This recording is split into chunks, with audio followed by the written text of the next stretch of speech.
scheduled meeting of the Groveland Township Planning Commission. Would you all please stand and join me in the pledge of allegiance? Pledge allegiance to the flag of the United States of America and to the republic for which it stands, one nation, under God, indivisible, with liberty and justice for all. All right, thank you for coming, everyone. Good evening. Danielle, if we could start with the roll call, please.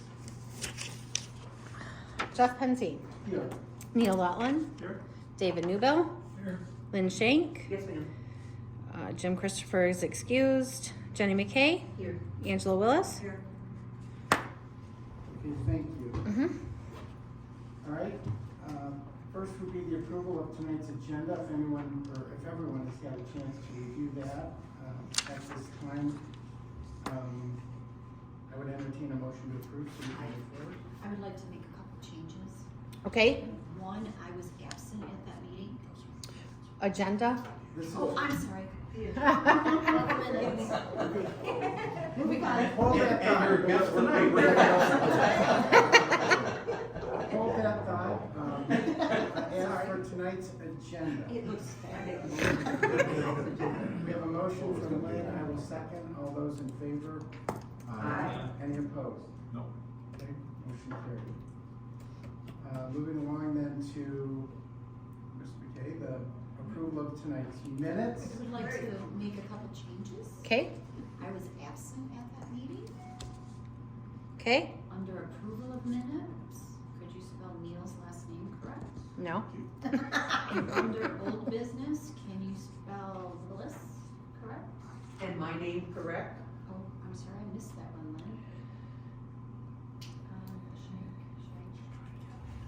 Shank. Where was it wrong at? Okay. What is it? So in the approval of minutes, Neil's I was, last name was misspelled. oh, okay, under old ordinance, Shank is spelled wrong also. I missed that one. Second line. Yes. And that's it for my changes. I'll second your motion. I have some to add. Sorry, Danielle. You good? Yep. First paragraph, meeting was called to order by chairman. Unless I've been demoted, please tell me now. Yes. Okay. Yes, you have been demoted. No, officially. Here you go. And then on the next page would be page 2. Just the spelling on the last sentence of the first paragraph, doable. I believe it's D-O. And we can get typographically really detailed on this. I believe it's doable. And then in the next paragraph, again, very last clause of the last sentence. But they are trying to get it, not in, onto one word, the 2026 ballot. Anyone else? Okay. I will say it again. It's great that you guys catch everything, but unless it changed the actual meaning of the sentence, clearly secretary does. Misspelling in obviously changes it. It's not that big of a deal. It's okay. So, I mean, you guys are more than welcome to say all this stuff, but if you want to keep it short and sweet, we don't need to present it. Understood. So with the changes, as stated, I would entertain a motion to approve the minutes from the May 28th Planning Commission meeting. I will approve those minutes. First and second. And I would second the motion. All those in favor of approval, say aye. Aye. Are there any opposed? There being none, the motion is approved. Okay, back to the agenda. Before we get into old business, I'd just like to clarify, I guess, thank you for coming tonight. There's a lot of interest in some of the issues that are kind of emerging and coming before the township, the commission, the board. And out of respect for the process and the time constraints, we would ask that the questions, comments of those in attendance tonight would be held till the very end of the meeting. There is a section of the agenda for Q&A after Ms. Kroll's presentation, but we are reserving that just for questions and comments from the commission only. And that again is just for the interest in timing and brevity. We want to keep things on schedule. In addition to that, just on a personal note, before we get going into the agenda tonight, the whole business, I know there's a lot of interest in renewable technology. It engenders a lot of emotion, concern, you name it. But I think as a commission, we just need to remind everybody that we are invested in maintaining the integrity, the spirit, the intentions of the community. We are learning and educating ourselves, just as many of you are.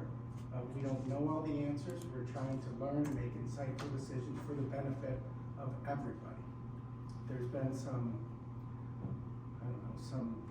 hearsay, some comments made that there's been a lack of communication between the board leadership, this commission, and I just want to personally express my disagreement with that for what it's worth. I think my fellow commissioners would share that sentiment. We're doing this in a high spirit of good faith. There are no unstated motives here, and I think it would be a dereliction of our duty to the local citizenry if we did not mindfully consider technology that's at hand. If it's not the best, we make the decision to go in a different direction, but we don't want to sit idle on the sidelines and not investigate, learn, educate, and do mindful things for our community. So, that being said, I'd like to just move forward with the old business on the agenda, which would be the battery storage update, and our supervisor, Bob DePalma, is here to speak to that. Oh, you want me to do it now? Okay, sure. Well, I'm just following the agenda. No, that's fine. I didn't get a chance to see it. I was on the phone or whatever. First of all, Madeline, thank you for sending that information to me. It was extremely helpful. As you can anticipate, I've been on the phone a lot or emailing back and forth to Madeline and also with the people at Investment. And basically what's happened since the last time we all met here, I had a conference call with Jessica at Vesper and said, well, first of all, Danielle and Laura in our office who have helped pull all this information that's been flooding in from either Eagle or the state of Michigan to us, have helped collate it. We sat down and kind of went over all the notes on what we saw on it. So I think they're, in my opinion, they appear to still be being willing to try and accommodate us, but we're not all the way there yet. So what I'm going to do is tell you basically what we did. We listed about 15 or 18 points of things that I said, if we end up doing this, this is what I think has to happen, okay? And these are the issues that we have after hearing what everybody said at the last 2 meetings. And I gotta be honest with you, I don't think I or anybody I've talked to actually likes this process, okay? We would much prefer having the typical thing where they would come into you, present it to you, you could analyze this till we were all comfortable with every aspect of it, and we would decide. But as you are well aware, in the last couple of years, the state's been on hell-bent for leather kind of program to try and take away a lot of local decision and completely remove us from it. And this is just the most recent of about 6 that I can think of off the top of my head, okay? So we're trying to negotiate and effectively what amounts to a situation where in a very short period of time, we will have absolutely no leverage at all to get anything. And my goal from the beginning on this was to see, can we get some of their criteria for this facility better than what is outlined so far in the Eagle document that they're going to be able to use as of November 29th. And if you don't recall, this law was passed originally in October of 23, takes effect November 29th this year, and our opportunity to really be able to affect change on this is maximized right now between now and September 29th. And so, I don't want to try and resolve this on the 28th of September, because that's not going to happen. Where's the September date come from? The Because it's September date- November is the actual when it goes Yes. into effect. That's when they can apply directly to Eagle, which ends up handing it off basically to the Michigan Public Service Commission. The September 29th date is because another part of Eagle, and I think this was tied to the president's economic anti-inflation stuff or whatever, but they have a program where you can qualify for up to $1.5 million, the community can, to be used for infrastructure projects. And they also have outlined at Eagle, in the application form they're putting forward for November, that if you document this right, you can qualify and require the applicant to pay a $600,000 fee for one time for the permit. So the September 29th date comes in that if we don't do it by September 29th, I can't make application for the money until some date in the future. They have said that we intend to try and renew this for some time into 25, but don't expect to see it right away because, you know, there's a lot of things going on. It might take a while till we get it, which to me sounds like you'll get it eventually, I just can't tell you when. And in the meantime, as of the 29th, the applicant can go directly to the Michigan Public Service Commission or to Eagle and make application for the program. And at that point in time, they don't have to do a single thing we ask. No, I get that. Okay. Here's the two questions that I got. So the more I sat down and thought about it and did more Mhm. research. First of all, I think we need to detail out exactly what criteria is required by that September 29th date. Because the bottom line is, I'm not comfortable with just going willy-nilly on an ordinance Okay. just to meet timing. So what is the bare minimum that we need for, so, Yeah. hold on, that's my first one. Okay. My second one gets back to that legislature. I've read that thing 3 times now. And I want, before we move forward, I want our attorney here and on record to go through, I want him to, number one, review that, cross-reference it with the state constitution as well as federal law, because the more I read that, the more I think there's a loophole that they're trying to take advantage of, where I think they're trying to take advantage of a certain law that is really supposed to be tailored to utility companies, not independent companies. There's a difference. So I want the attorney to weigh in and be on record to weigh in on that.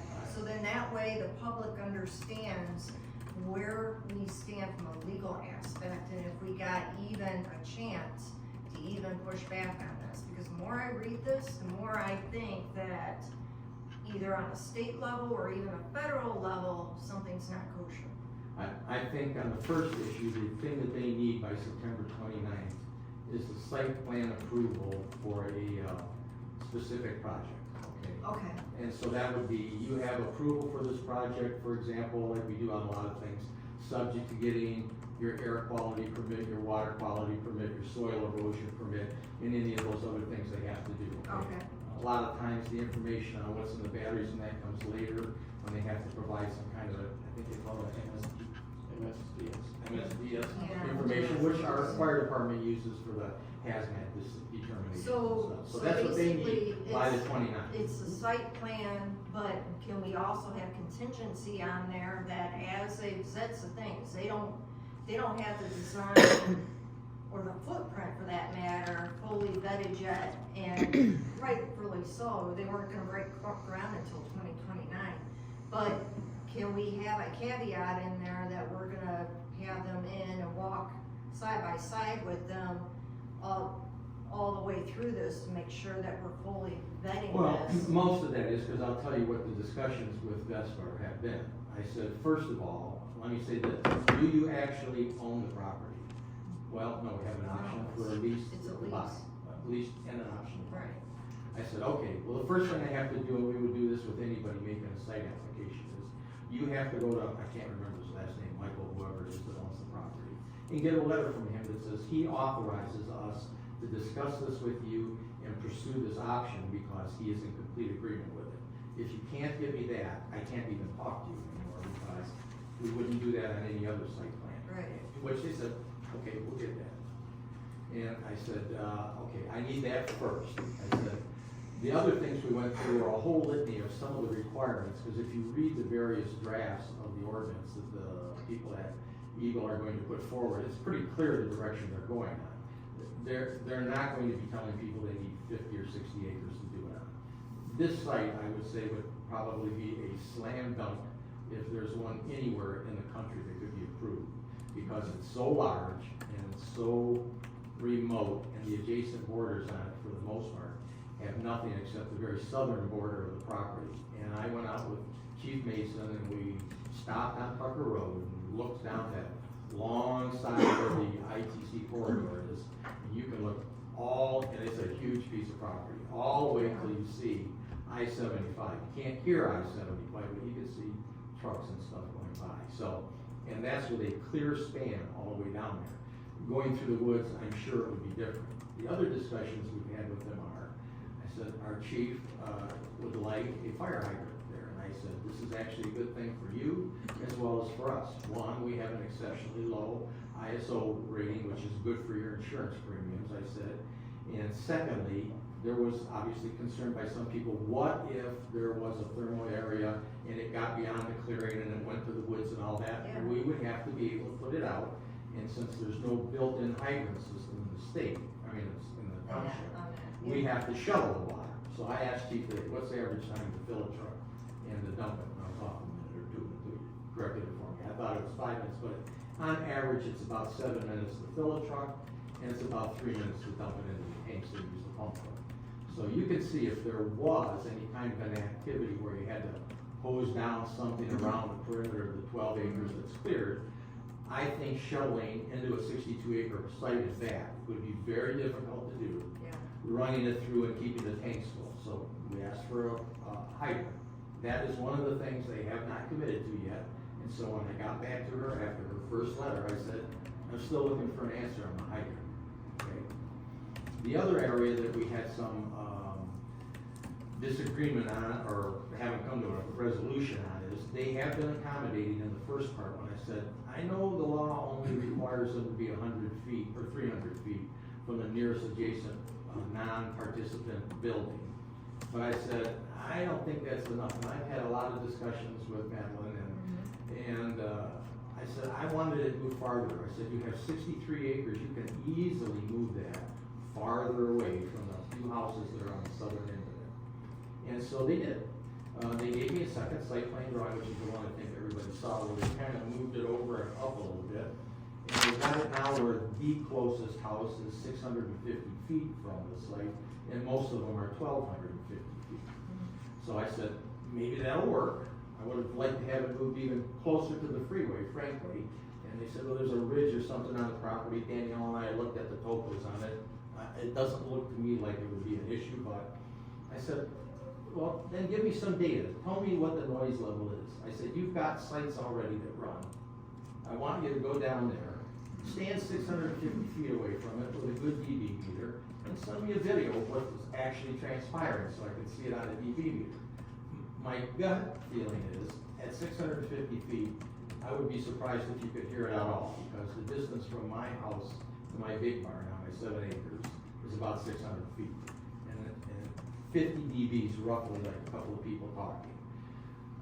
Or a dishwasher running, I think was the other example they used. And I'm telling you, if you put that in my barn and left the front door open, it was sitting in the doorway, you aren't gonna hear that at my house, and I have nothing obstructing the view all the way to my barn. So I think it's okay, but I said I want some documentation that we can show.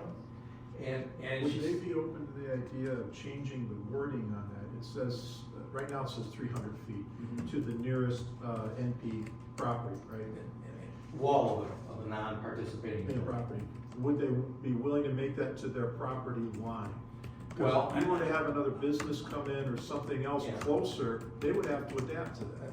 Except the business that's coming in next to it on that side is the gravel pit. I've just never seen it go beyond the requirement to property line, like the ORV Yeah. park at 75 dB at property line. Again, I'm not disputing with you, in Yeah, a I'm perfect just saying if we're world, negotiating that, that could save them trouble later.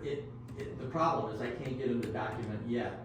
And I've told him I need something and get me some analysis. Well, and the thing is when I had talked to her, I think it was Jessica, the one that came down The and first did one, it. yeah. When I talked to her after that whole presentation, she said all the projects that they have nothing in production right now, period. So They- you're not gonna get data, is my point, is you're not Well, gonna they've get. got a site that's in Dallas close to them because they offered to fly me down there, so it's somebody's general. She was telling me they have no project that has been launched yet, Really? yes, Okay. so. Well, Just talking about the state of Michigan? No.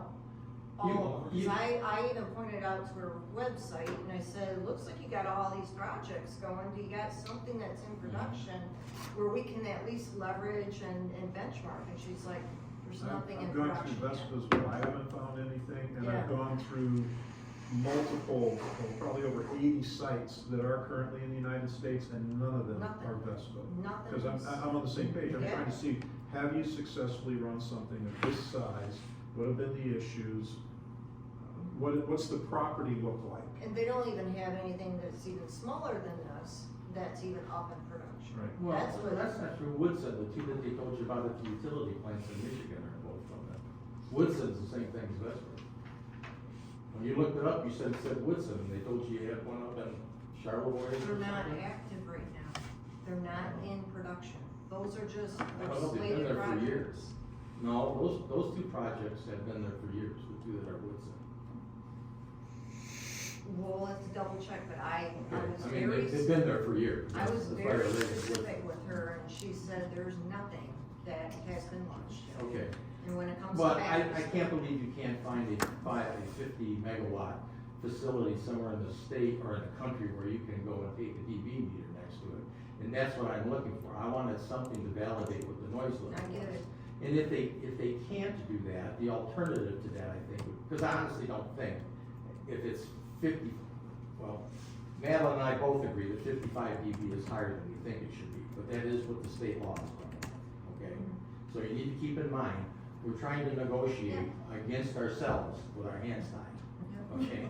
So, you know, you need to know where you have some leverage and where you don't. So my point was, if you can give me data that shows it won't work, it won't be a problem at 650, it might be an issue that doesn't matter here. I told Vesper at the beginning, my approach would be not to take and put a Creo ordinance in that works for everybody that comes to us in the future. I think there's too many issues to handle for all of it in the future. I want to do something that would just approve this specific site so that it doesn't use it as a benchmark anywhere else. And in talking to Madeline, that's called a WILE, which is a workable, incompatible ordinance that you can use to do a site, but it doesn't set it on anything else. And Bob, I was just gonna say, we don't wanna steal Madeline's thunder, cause I think she's Yeah. gonna speak to that Okay. and the distinctions between, you know, The two different- types of ordinance, yeah. Okay. So, anyway, that's my preference to try and do it, because again, we can sit here and say no, but they can come in November. Well, like I They said, can come in November before anything else happens on the 29th, and make application to the state. I think the state will approve it without any questions, because the site's way beyond what they normally look for. And it says in the law, if you look at it in Michigan, that on the second page, you can make suggestions, but they're not under obligation, they being the, Eagle or NPSC, are not under any obligation to take any of them. we understand that, but like I Okay. said, I want the attorney in here to weigh in. I'll tell you Because, right like, now, I- this is something will probably have to defer to the same lawyer that's looking at it for the Michigan Townships Association. And- Yeah. And I'm sure she's looked at all that. but Well, yeah. regardless, I think we need it on public record, Okay. because and I think that's probably why you're seeing the pushback that you're seeing in the public eye. Mhm. we need to make sure that we're doing our due diligence to make sure that we're just not rolling over, without making darn sure that everything that they put forward, because things have happened in the past where legislatures attempted and then come to find out it gets up to either a state Supreme Court or a federal level, and it ends up getting, they end up saying, nope, you can't do it. So let's make That's sure. interesting, because I can think of 5 other places that they've done this in Michigan, where they said, this is what we're doing, and we don't care about it. Yeah, you're right. Well, We should give her. we gotta get somewhere to Yeah. tell them. All right, I love it. And they're still there. Well, Oh. but keep in mind, like the one in Trenton that just recently came through, that's DTE. So there's a difference between an independent company and a utility company. I So understand. that's what we gotta just make sure that that's fully vetted and comprehended. You wanna?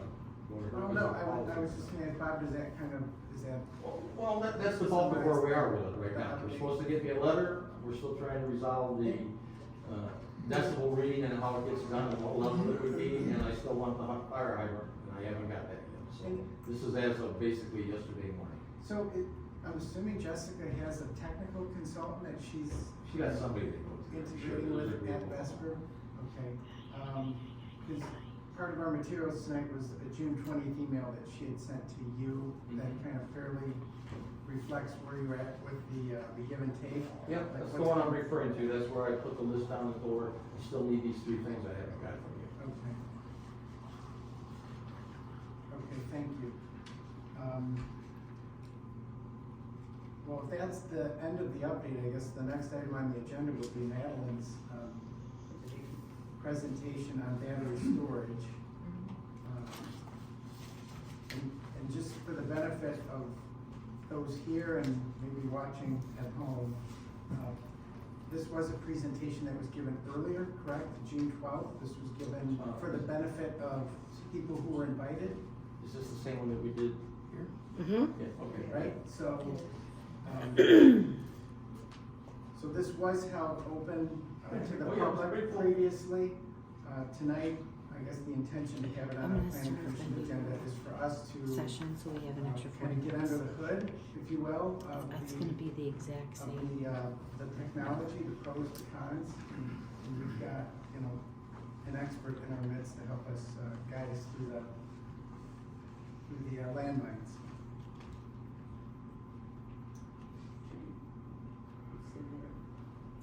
Hopefully. Some of the stuff I gave you, will do that presentation. Hold on.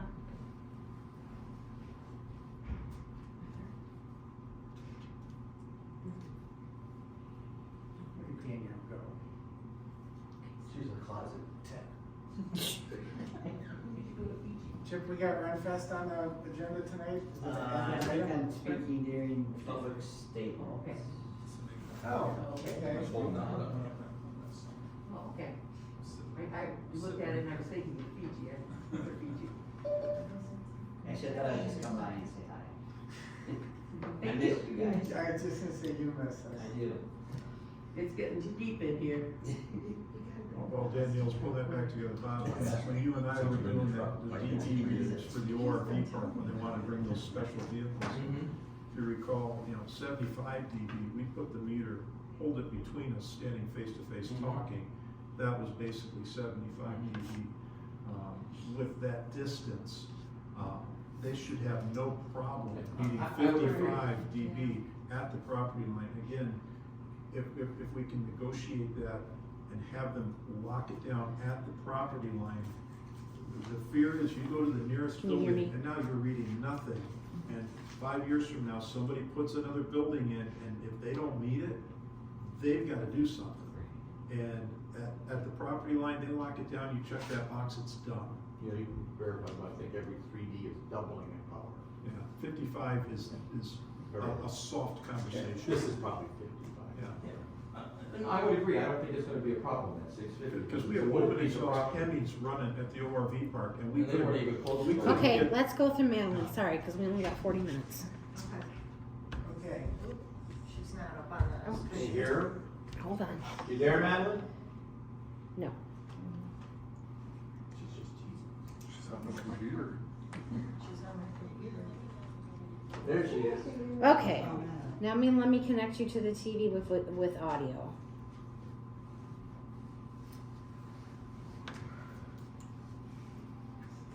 Test, test. Yes. Amazing, wonderful, thank you so much.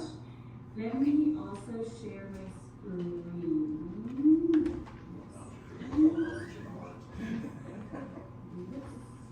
And I hope you see presentation slides. Yes. Yes? Yep. Yes. Amazing. Thank you so much for having me again, and my apologies that I can't make it in person tonight.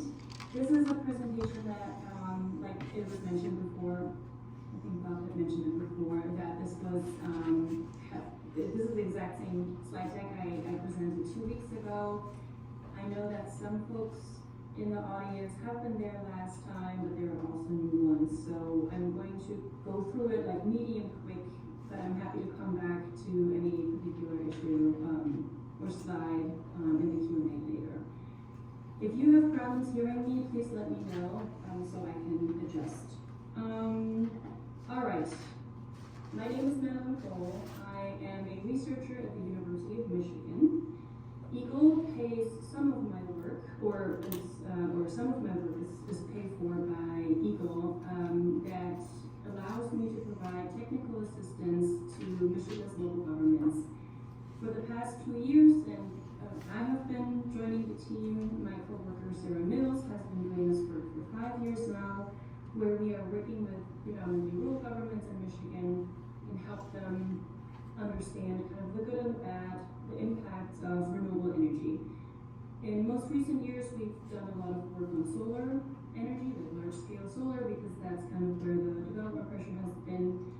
Prior to that, Sarah, my colleague, worked a lot on wind, and battery energy storage is something that is brand new and that we're trying to kind of get a grip on as well and learn more about with you.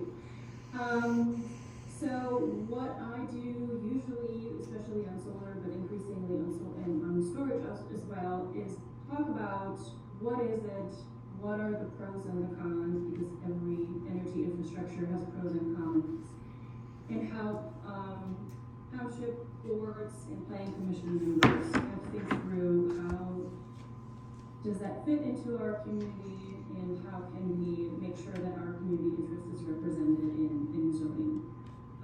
We have a Michigan zoning database, which I've been working on for the past 2 years. Here on the slide, you see it provides state-based data.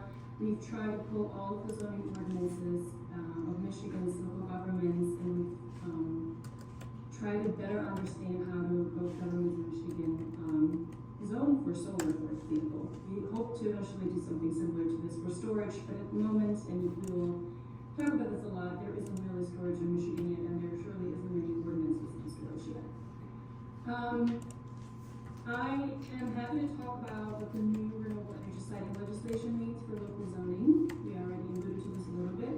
What we know about battery energy storage systems, and I will probably abbreviate this a lot tonight, BESS, battery energy storage systems, and talk about the impacts.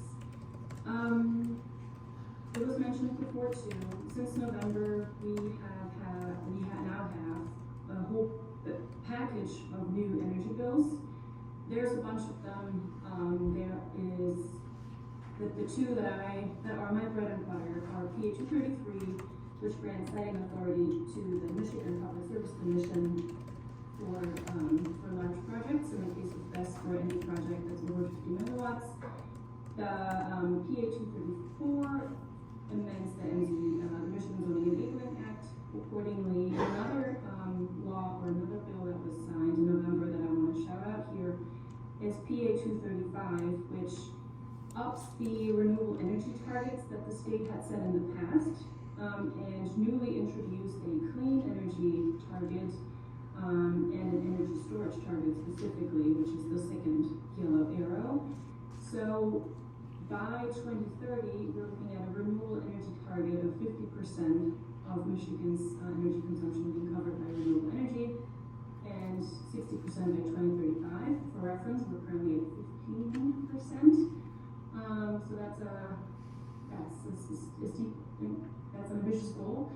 And a clean energy target of 100% clean by 2040. The difference between renewable and clean is that clean also includes, next to wind and solar, technologies like nuclear power plants or natural gas plants with carbon capture, because that would make them carbon free. There's other bills in this package on how the utilities are developing their integrated resource plans, public engagement, all sorts of things. But the two with the arrows are what I kind of care most about in my daily work. PA 233 basically switches up how we do planning and zoning in Michigan for renewable, for wind, solar, and energy storage. And in the past month, since November, our team has tried to really understand this law, which comes with quite some gray area and lots of questions as to what exactly does that mean for local governments.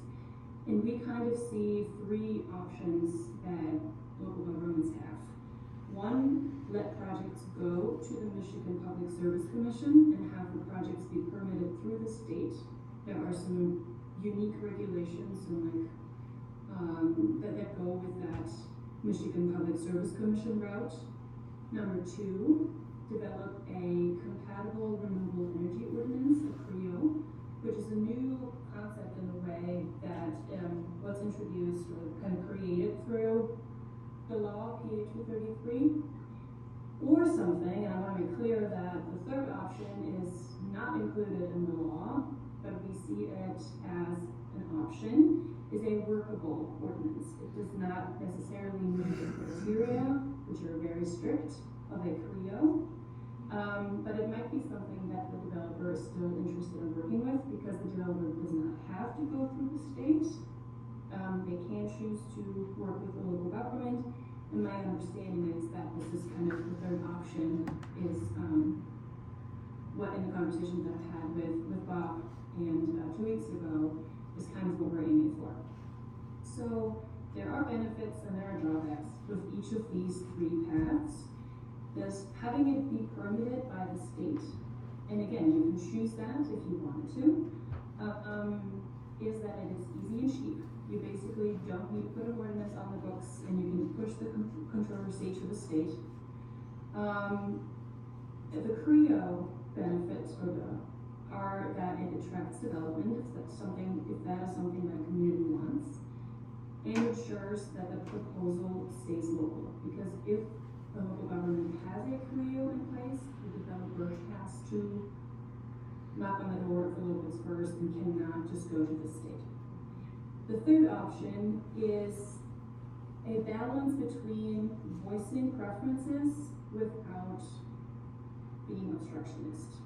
The law and its intent basically does not provide an opportunity to say no.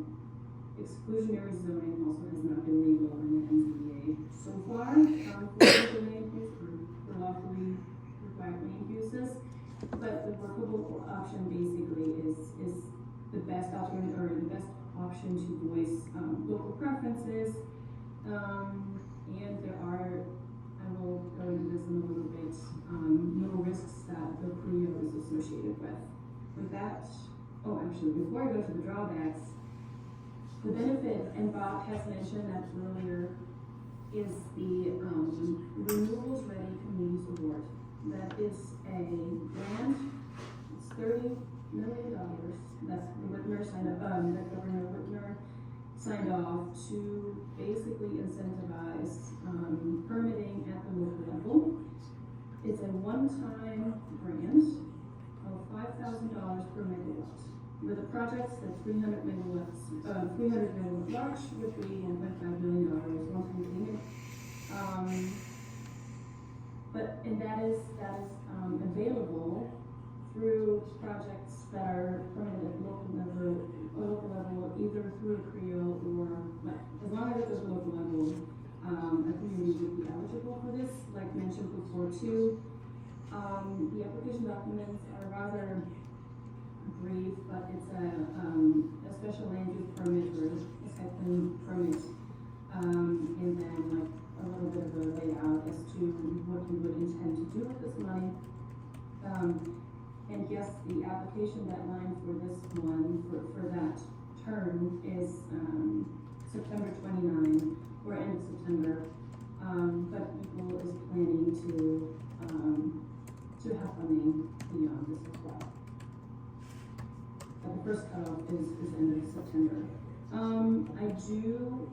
don't have that on the slide, which is a little bit misleading. There is some form of community benefits award with the Michigan Public Service Commission route on the left.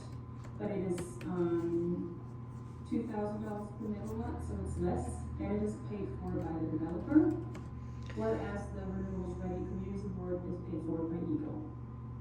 Alright, now I can go into the drawbacks of each of the paths. So with the state path, there is less opportunity to influence the outcome. The state path includes up to $150,000 to be paid for by the developer for some sort of intermediate funds to enable the local government to participate in kind of like the MPSC process. There is opportunity to comment on this process as well, but overall there's less opportunity to influence the outcome. Similarly, with a CREO, with a compatible renewable energy ordinance, there is very little opportunity to establish local requirements with regards to setbacks, noise, and those sort of things, because it's very clearly outlined in PA 233, like those typical zoning items that an ordinance might be stricter than this. And there's a lot of unclarity as to what else can be in the CREO. So there's less opportunity to establish local requirements. The primary drawback of a workable ordinance is that there is no guarantee that the developer won't go to the state. It's a little bit risky in that sense, because as long as you cannot, if you don't say, yes, I have a CREO, the developer can at any point go to the state for permitting. All right, I'm going to try and keep this brief and go through, keep explaining more in detail the three paths. So going through the state for permitting is an option to the developer. The way I put the question is a little, didn't segue me really well into this. So first, the local government can request that the developer has to go to the state. That is included in the law, but we don't really know, and the law doesn't really explain what the process for this is. It is an option to the developer if the doesn't have a CREO. And for solar and wind, most often those projects are formed in several townships. In your case, that is not the case. So if you do not have a CREO, the developer can at any point if you have a moratorium in place that is also considered not CREO, and I will explain what exactly a CREO is a little bit in just a second. Also, if you claim you would have a CREO, but you delay or you deny the project, then too, the developer can just go around you and go through the state for permitting. And there are very strict timelines in the CREO process as to when the local government has to do things. So it's a really tight schedule. The components of that are unique to the state process are some standards that are laid out in the law, and it really gives the Michigan Public Service Commission kind of a broad authority to apply conditions. And as I'm saying this, I also want to mention that the Michigan Public Service Commission has tasked their staff to develop basically procedures as to how the state siting process looks like in detail. And the staff has been working on this for the past couple of months. They've had several stakeholder engagement processes, and last Friday they published how they want to go about, like which application documents a developer would have to file with the MPSC and what kind of the procedures are. I've not yet had time to like thoroughly go into this, but there will be an opportunity for public comment from everyone by July 17th. So I encourage you to, if you want to learn more about this, take a look at what the Michigan Public Service Commission has kind of come up with and how they're planning to use this broad authority that the law gives them. I mentioned already the $75,000 or $150,000 grant to local units to intervene. So the difference is if it's several units of government involved, then it's up to $150,000. Else it's just $75,000. And I already mentioned that as well prior, is this the developer that goes through the state has to pay a host community agreement worth of $2,000 per megawatt one time at the beginning. Also, developers that want to permit through the MPSC have to stick to certain like labor requirements that are laid out in the law that projects that are permitted at the local level don't have to abide by. All right, what is a CREO? A CREO is an ordinance that provides for the development of energy facilities with requirements that are not stricter than the provisions in sections 2 to 6.8. This is a direct-ish quote from PA 233.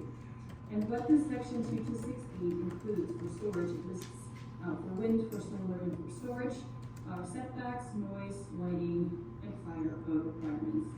Specifically, and folks have mentioned them before already, 300 feet from a non-participating house, that's what the NP stands for, 50% from the road, and 50% from, 50 feet from the non-participating property line.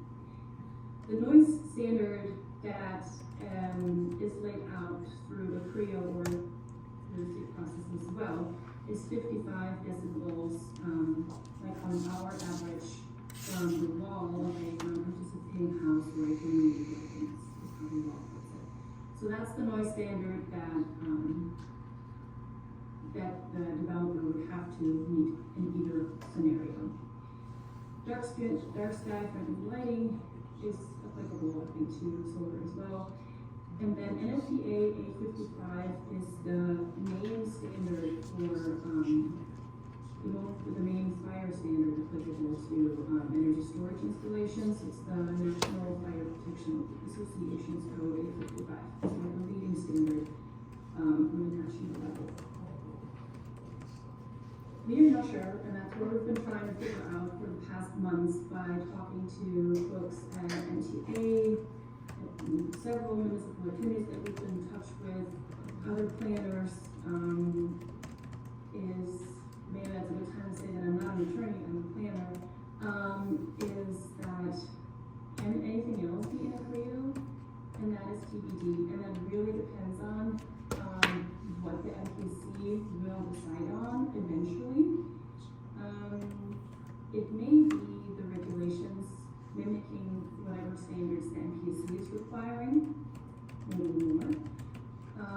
It is unclear, and our conservative understanding is it's probably not possible to limit storage or solar or these land uses to certain zoning districts like we know from zoning, or in how far a project would need to be compatible with existing or future land use plans or other things that are customarily found in zoning such as green landscaping. Our most conservative understanding is that this cannot be in the ordinance if you want to claim a CREO. But what about if you don't want to go the CREO route, but an ordinance that is technically incompatible, but it is very well doable for the developer, and the developer may prefer going through this workable ordinance rather than going through the MPSC. It is something that the developer can live with, and it could mirror the standards that the MPSC is requiring for the state process, but also potentially more. The problem with this is it is really tricky to tell, because if you can't claim that you have a CREO, at any point the developer can say, these are too many requirements that you're requiring from me, I'm going to abandon the workable option and I'm gonna go to the state for permitting. And it is basically at the discretion of the developer, and the practical point of when for them, that project becomes kind of not viable anymore. And, for wind and solar, or how to tell is either talking to your developer, and that's what Bob has been doing, which is fantastic. For other places that maybe do not already have a developer, in their communities, we advise communities to look at this work before with wind and solar, and, Eagle, staff at Eagle has pulled out, all of the ordinances of projects that are operational solar and wind projects in Michigan, and has, like, made it clear, what were the setbacks there? What were the, noise standards and those ordinances for projects that are operational? But for storage, this is really tricky because we do not have large-scale operational test projects in Michigan. Therefore, we can't tell what's worked elsewhere, and that's why the only way to tell what can be in workable ordinance is to talk to the developer. All right, I got a lot about zoning and planning, and you're the planning commission, so you know this sort of thing. But I also want to talk a little bit about what we know about battery energy storage systems, since they are so new to Michigan. And I'm just gonna show a couple of pictures, because planners, scales matter, and the footprint of things matters. We are not talking today about residential batteries that folks have in their garage to kind of store energy from their roof and either use throughout the day or church to EV with. We're talking about these utility scale batteries, which are literally lithium-ion batteries stacked into racks in something that looks like a shipping container, but it's a very high-tech enclosure.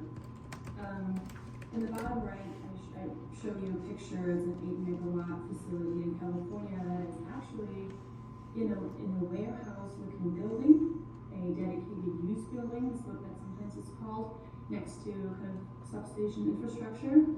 But more often, from what I've heard, is that these kind of often on gravel, or on like a concrete foundation surrounded by gravel. And I pulled out a couple of pictures just so that you can see how large these are. Here on the top right, there's a project of 140 megawatt storage plus lots of solar in the background. And in the bottom left, it's a brand new, that's actually not a picture, it's a rendering, a computer model, because DTE just announced that they're planning a 220 megawatt battery storage facility at their old Trenton site, where they just tore down their plant. The largest lithium-ion BESS project in the U.S. is in California, where it's on the site of an old, I think it's natural gas plant, and there's up to 750 megawatts, so that's pretty large. And it's kind of scattered. It's part of some buildings, part you can see here at the bottom, just for scale. I am a planner, like I said, so I like maps, and this map shows the MISO cube. MISO is the Mid-Continent Independent System Operator, basically the regional grid operator that goes from Michigan, Kentucky, and south, where any developer, utility or private developer that wants to develop a project, they basically need to apply with MISO to see if there is space on the grid where they want to connect into the grid and how much that would cost. This is a several-year process. I've heard anything from 3 to 5 to now 7. There are quite some delays in the MISO queue. So we see that developers are looking at projects and all across Michigan. Not all of these projects are going to be built. Either the result from the MISO application is that it's way more expensive than the developer thought, or they can't acquire all of the land that they plan to acquire. This is one of the first steps the developer kind of goes goes through to just put their foot in the door and then, go through like permitting and those sort of things. So standalone storage projects that are being considered in Michigan are around 70 projects totaling up, like 11,500-ish megawatts. And they're kind of all across, lower Michigan. There's also hybrid projects being considered, significantly fewer, but there are some, which hybrid projects refers to storage plus, for example, solar. I think the majority, if not all of these jobs, represent projects where there's storage paired with solar. There are also sometimes paired with wind or even with other fossil fuel plants as well. It doesn't have to be renewable.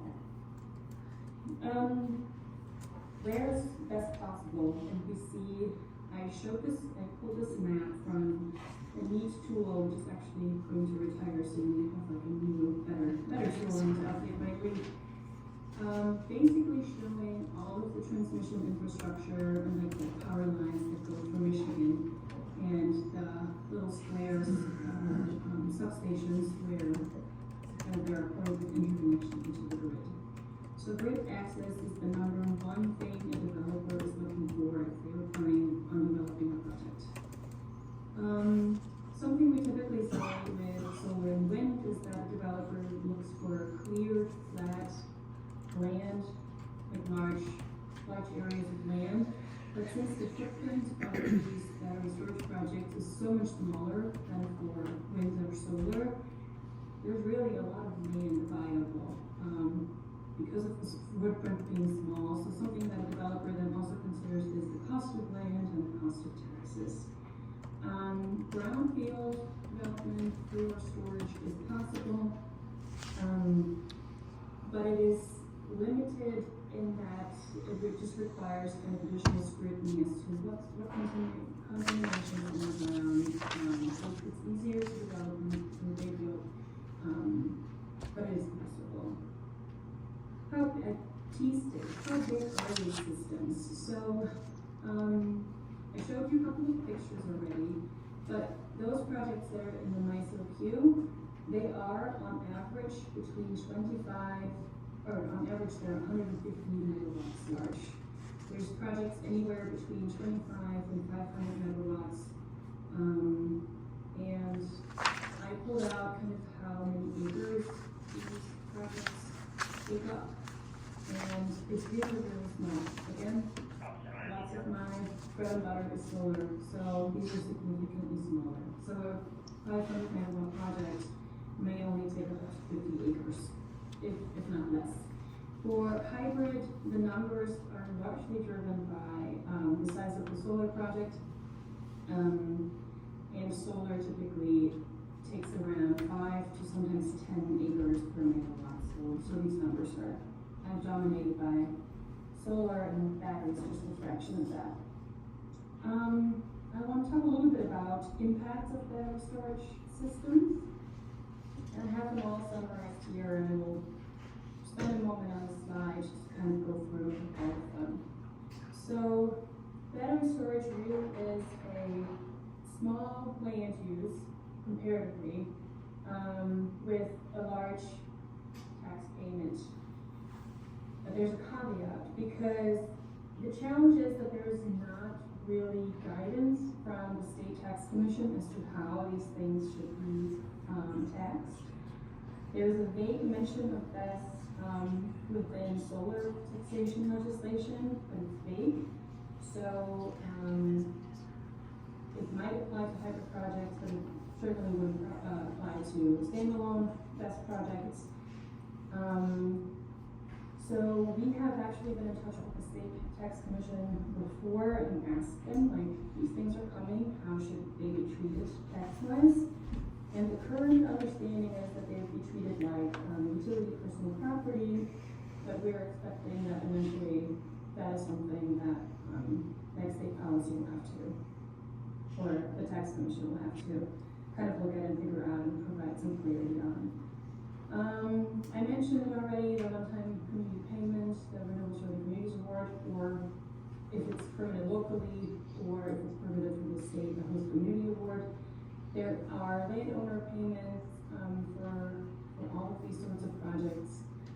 In this case, or for best, often footprints are small, it is often just very, very few landowners. When we're talking about wind projects, we're talking about several hundred landowners that are, kind of involved in the project. There's often talk about renewable energy jobs and the jobs associated with this, and while we don't have numbers for this, we anticipate that most of the jobs are during construction, but then, typically, from what we've seen, is that these sites are often either unmanned or that there's very, very few personnel that are there on a regular basis. So the likelihood of creating local jobs is, looking limited to the construction phase.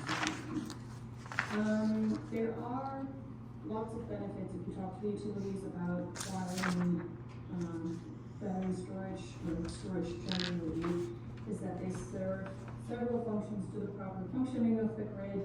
On the local level, at best, that is very, very small and actually feeds into the local power lines, the distribution grid, rather than the big transmission lines.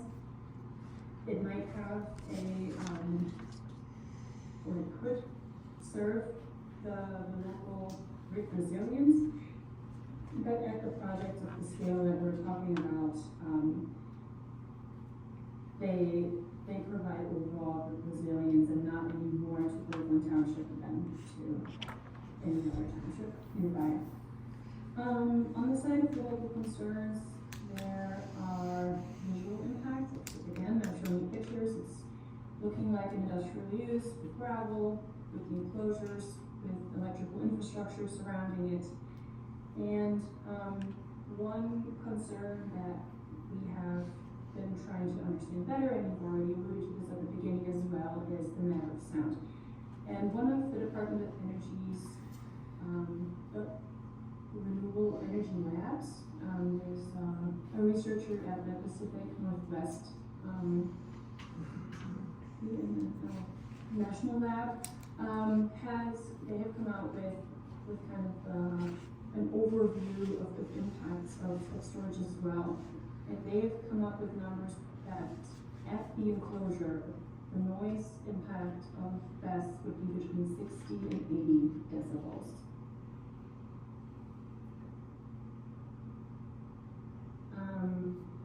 So typically through zoning, the noise can be addressed. There are environmental impacts, and I'm just looking at Danielle real quick. I have a timer here that says 5 minutes or less. Yeah, let's stop at the environmental impact and then, I'll get us a new one set up, okay? Amazing, thank you. Thank you. So should I continue or should I? I'm gonna, go, can you I think we're gonna end and then same number, come back in, okay? Thank you. Yep.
Probably was the bad. Yeah, there's got something to do with it. I love this where we write that report down. Yeah. This is. Yeah.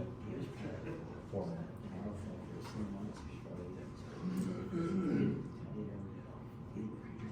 Did you see the South Korean battery? Yeah. That was Yes. manufactured. There's manufacturers. Oh, I'm working on 3 of those. I looked at, watched like 6 videos a day on it. One was in Germany, one was in Norway. They caught fire in there. One of them was the old style, where it's just a bunch of shit in the name of the window. 2 firefighters opened the door and they got poof. They weren't killed, they were just injured. They didn't say how bad, but they were fine. But just basically, yeah, don't do that. Don't like do that. that. Backdraft.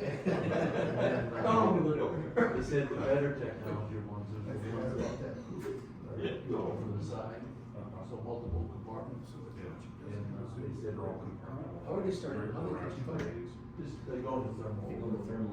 It's just like if your lithium battery goes bad in your cell phone, or you got an electric car that goes bad, somewhere there's a potential impurity or an accident of some sort of causes the 2 cells to short out and start burning. And lithium self-oxygenates the fire, that's why you can't put it out with water. So, once it gets started, the solution is stand back and burn it. So, Very. we age up. Well, I'm sure you gotta take it to someplace that's certified for bearing. It's just like if you blow up a transformer, and blow out your head, a lot of paint and PCB in them. Edison takes it to a special place at a separate yard that I've been to in Detroit. They decontaminate all of those transformers before they get rid of it. Put it in there, you can't just take it anymore, it's enough to cover the battery in the car. Yeah. So it's a little bit of water. They could put it out. You just let it burn. Yeah, so the new process that I'm seeing is they have to line the paint and the batteries are carried on top of that. And if they go through and run, they bring the manufacturing process, they drop them in the ground. Oh, before they're alive. Just so it doesn't sprout. I'm not sure. Apparently it's all order business, steam is measured. Well, I mean, it's already short, right? It's already running. So it's just a tray of cells, and essentially you drop it in there so it doesn't catch the plant on fire. It's not like you're gonna travel anywhere new. The first plant I did back in 2009, we had basically refrigerators that steel with concrete and everything. We just dumped tons of water through it to keep everything cool, so the fire was exciting. I remember I was in the military when we shipped NICAD batteries, because all the new radios with NICAD on an airplane was just, like, if you had a used NICAD battery, you had to have it, it was basically like a 35-gallon drum for one battery. And like, this is ridiculous, just throw them away. You can't throw them away. This has NICAD and, lead acid. Was it the NPM? Yeah. So, I mean, it's got all those different battery technologies, but I mean, lithium ion is, everybody's using. Although, she had a photo of one, that's, I remember what it is, it's a redox flow battery, and it pumps the electrolyte across the plate. We're talking about iron batteries and sand batteries and all kinds of things. Lithium iron phosphate, which is safe. Lithium iron. You know, I looked at lithium iron for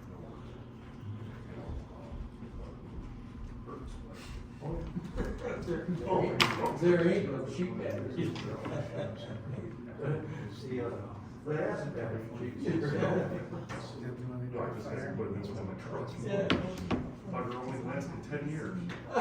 Seriously, there's more than one. Oh, that Yeah, my old, there's a big truck. It was probably 15 years old at the time. I'm not joking, it started. Here's the failures.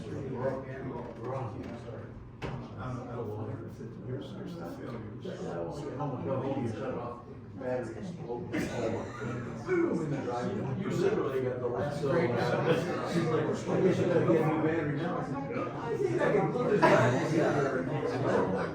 That's the thing.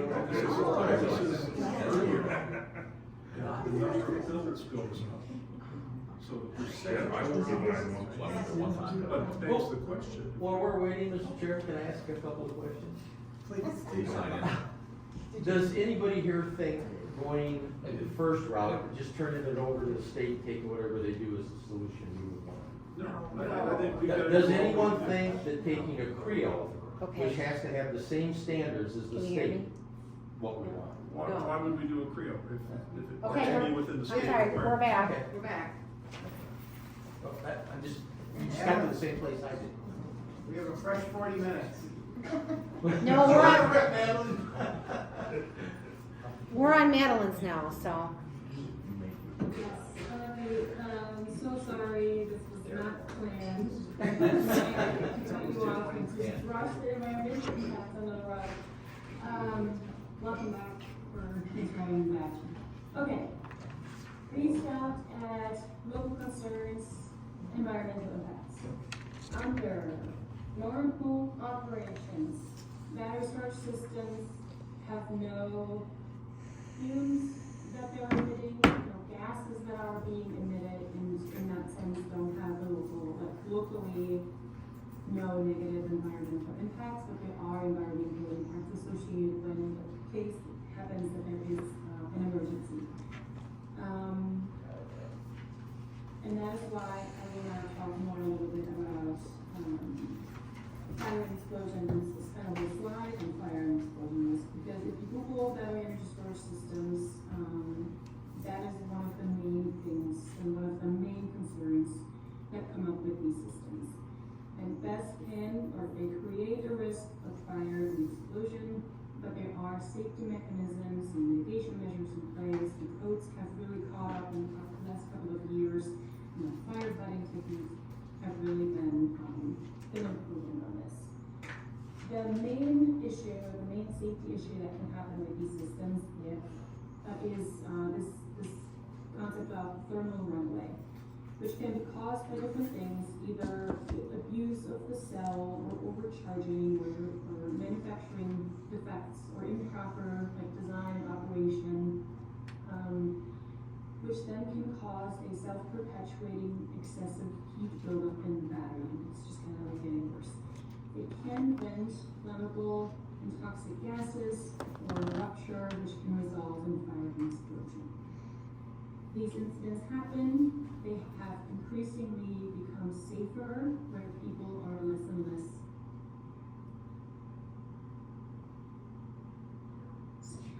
project in Arizona, Glitch. where 3 firefighters have been injured, I think it was in 2018, where they, back then did not know better, and opened the enclosure, and then the exposure to the oxygen in the air, an explosion happened. But based on the past incidents, these safety response, the way the systems are designed and installed and how we would be responding to an incident has been evolving and kind of learning from past incidences. There's new technology, so there is a little bit of a learning curve involved. There are things in place to mitigate that safety risk. So what the state requires for the state process is, and what you can require in zoning ordinance also, is that the project, or adherence to NFPA 855, which is the standard for the installation of stationary energy storage systems. It includes, and I think that is really important, and that has been one of the main lessons learned in the past year or two, is to make sure locals are prepared with training, with regular annual training on site, so that everyone knows what would happen, what the contingencies are, what to do and what not to do, who to call, and also, and that is something that's not necessarily required for the law, but I think that is helpful to talk about with a developer to make sure that locals have the resources to address any potential contingencies well.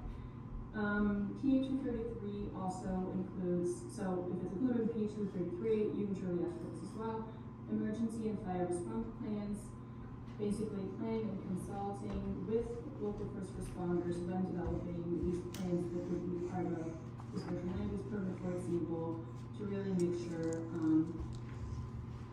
the input from locals is included and that the locals also have the ability to respond appropriately.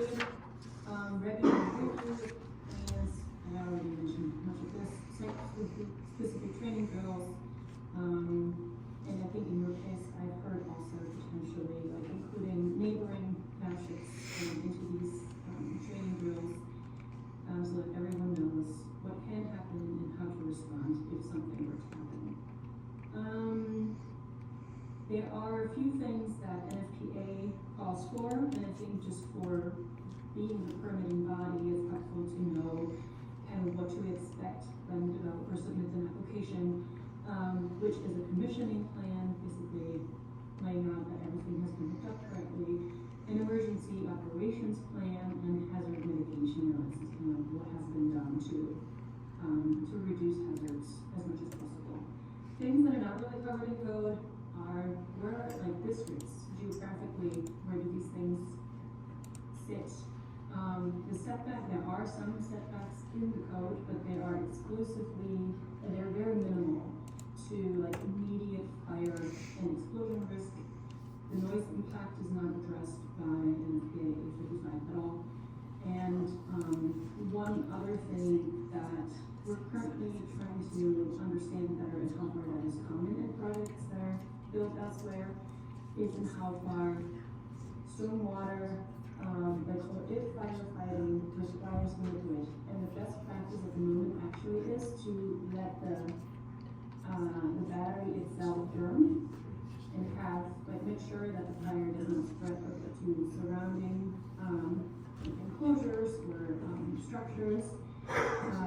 But putting out a battery fire is also with EVs, for example, really tricky. So letting it burn out and making sure it doesn't like grow larger is kind of the main best practice.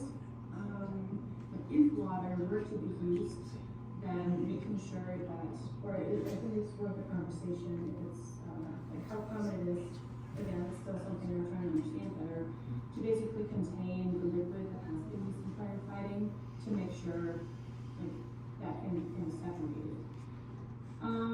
The bottom line of this, and I don't like want to make sure we have time for Q&A, and I don't want to keep you in too long, is the bottom line of storage. It is a large economic development opportunity with a very small footprint. There are safety concerns that are addressed through code. There is a visual change. And a quick shout out to a guidebook that my colleague and I have been working on, which kind of explains all of what I've just explained, and includes sample zoning language. We have started to develop this in the last summer, fall, and then PA 233 really forced us to pause the work as we're trying to figure out what good guidance and zoning language specifically is for local governments, but that's something that we're working on. I think it's a little bit too late for you, but it's something we're working on that's basically just summarizing everything that I presented.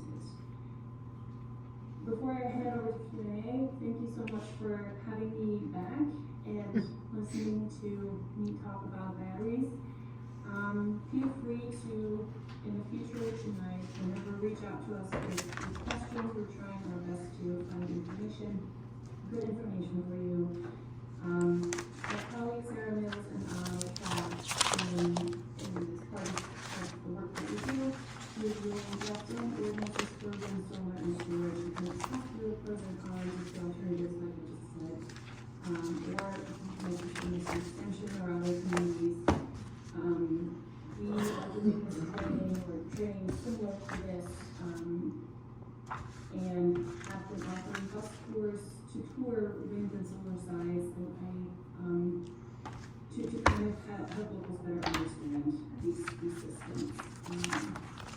With that, thank you again for your attention, and please let me know what your questions are. Okay, Madeline, thank you. I guess just for the sake of time and for my benefit, for our benefit, are we on a Zoom clock at this point, or are we on? Nope, we're on Madeline's one. We are, okay. So all the time we need. Wonderful.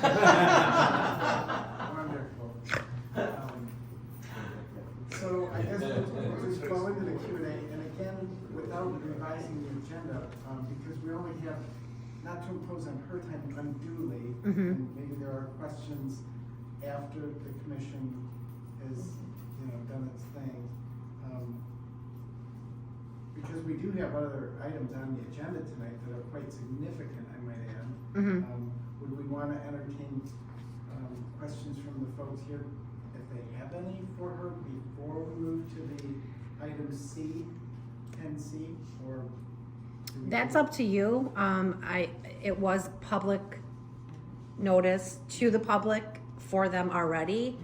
This I kind of set up specific to you guys. If you had any questions, but that's completely Well, up to you. Let's start with that, cause I know you've got some engineering minds on the commission, yeah, and so I guess I would turn it over to my fellow commissioners if, Can I pop a few quick ones? Just, per your presentation, Madeline, you mentioned that there's no operational utility-size BESS in Michigan yet, correct? Correct. Consumers has a 1 megawatt facility in Kalamazoo, which you can go to and listen to and look at, but it is 1 megawatt. There's nothing over nothing over 1 megawatt. Next question, location. They say it's based on cost of the property, proximity to power lines, no mention of proximity to residents. And it always talks about small footprint. And in a world where these things didn't explode or burn, I don't think this would be as big a problem, right? If we're dealing with a little lights, noise, appearance, we can deal with that with normal zoning things.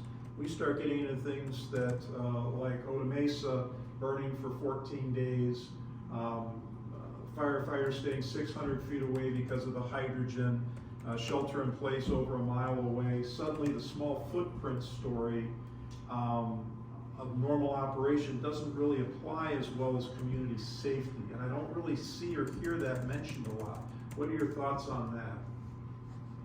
That's a good question. So I want to, when I talk about the small footprints, again, my bias is solar energy, where we're covering 2,000 acres full of solar panels.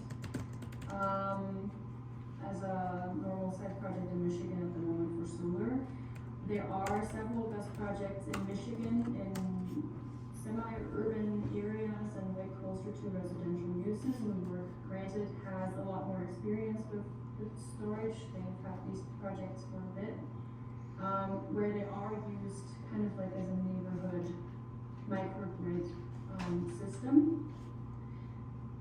But I totally hear you on your point of needing to consider setback, like safe setback distances. Again, the national code includes setback distances of 100 feet as a safe, from the code's perspective, as a safe distance. Yeah. And just, That plays a role into, there are projects where plume analysis have been done to kind of see if something were to happen, how does the weather typically work in this particular area and what would be the worst case scenario. And it is highly dependent on how severe is the damage of the project, what is the weather in that particular situation. It's super complex. But I guess the concern that I would have is just that, is how well is that going to be vetted? I mean, I know, NFPA, NFPA came up with their new code for energy storage systems, but getting back to air quality as an example, I find it hard to believe that at the state level, each project is going to be vetted at that level when it comes to air quality when you get into a situation of thermal runaway. Thermal runaway is not an uncommon thing. It is a relatively common thing. And the more usage that a lithium battery has over time, they become more and more susceptible. It's not just a defect or a manufacturing defect, but as batteries are used over time, all it takes is one cell and it overloads the rest of the battery, and hence you start putting yourself at risk for thermal runaway. And when that happens, fire is one thing, but the big concern that I don't see that really there's a lot of vetting that happens is getting into the gases that get emitted through venting the battery, which is, you get fluorinated compounds, you get hydrocarbons, you get greenhouse gases, you get all the nasty stuff. And I hear you in terms of, yeah, you gotta analyze the weather patterns, worst case scenario, but I guess my concern is where does that vetting actually take place? Where someone's gonna do that due diligence on, and maybe it's emergency or hazards mitigation, but where does that analysis happen? You are hitting a point at which I have to say, I wish I knew more. I can tell you what we did on your discussions, Madeline. Say that one more time. Bob, if we could just let her Yeah. finish, go ahead and finish, Go ahead. Bill, and then Bob's got to follow. I think there needs to be, maybe I'm just not aware of it, honestly. And I think there needs to be, at least from my end, more understanding as to what is happening at Eagle and like the state permitting, and how far is the federal government involved. My understanding is that the developer would know which permits to get from the state and wherever. But just as Best is very new to code, it's also very new to the state tax commission and is very new to everyone. So kind of coming up to speed and developing these guidelines. I'm not saying there are any, but I'm just not as aware of how exactly that works in detail. It is a very unsatisfactory response, but if No, I I- have something to add that is shedding more light on this, please go ahead. Yeah, Madeline, based on the discussion we had, I took that seriously and a couple of things happened. I've asked Chief Mason to use the program they have on the hazmat team, the truck there that does the disbursement plume design, because they have to actually do it at the incident the day it happens, because wind shifts and that, but I asked them to give me one for the typical wind. I mentioned that to Vesper, and they said, we'll also do a subsequent full-blown plume analysis for you, which was the thing I think you asked for, Madeline, when you and I were talking. So I think those things get handled that way. What I'm equally concerned about, and I don't know how this gets south, I didn't see anything in the existing language that dealt in any way, shape, or form with requiring the operators to do plume analysis. Their distances for clearance are much closer, which is why I asked all of you, does anybody think letting the state do this under the regular law is the way? Everybody said no. I said, does anybody think doing Creo, where we can't change any of the statistics, is the right way? Everybody said no. So we're really down to one option, which is what I've been exploring, the wire, the non-compliant, where we can put extra conditions in, and so far, it's not done, but so far the applicant's being accommodated on it. Now, let me ask you another thing, because there's a bit of history that I think needs to be addressed, that some people I understand have said, and I haven't seen it, and that is, well, we fought Stabilix, why don't we fight this? And I'll give you the reason why, because it's like comparing an apple to a watermelon and saying, see, they're the same thing. In the Stabilix case, what happened was, a drug manufacturer in Michigan got a special law passed in Michigan just for them, to allow them to dispose of their unused or unneeded pharmaceutical prescriptions in a specific manner. It was written for them to do that. When Stabilix came to Michigan, they said, hey, I think we can say that applies to us for that junk we're making that we want to put in the ground, so let's apply for it. But the long and the short of it is, and I might add that our township back in the 70s spent somewhere around $450,000 of taxpayer money that had to be either shifted from the fire department or raised as a separate millage to fight that for several years, and we won because basically the judge said, you are not the same as that drug company making your seal-a-safe process here, and you do not meet the requirements for that, so you can't do it. To which Stabilix quickly turned around and said, we didn't really mean to do it that way. We just want to make a regular landfill. That's what we should have been. And the judge basically said, you walk like a duck, you talk like a duck, you were measured as a duck, that's all you're getting. You can't do it again. And that's how we beat Stabilix. This particular case, this law is written exactly for this situation. Now, the lawyer that gets used on most of this stuff, when I go to Will, for example, and we started talking about the tech park, I said, I need to make sure we're doing this right, it's all legal. Will goes to a legal firm, the same one that the Michigan Townships Association will use this, because he knows all the lawyers there, and said, we need a position paper on whether or not we can do the tech park. And we paid, I think off the top of my head, $3 or $4 grand to have that position paper written up, and said, yes, you can, okay? So, if I go back to Will and say, we think we wanna fight this, can you find out if there's any loophole? He's going to go to that same law firm that the MTA uses. Now, the MTA has been saying, we hate this law, we don't like it, but it's the law, and we're gonna try and write an ordinance for it.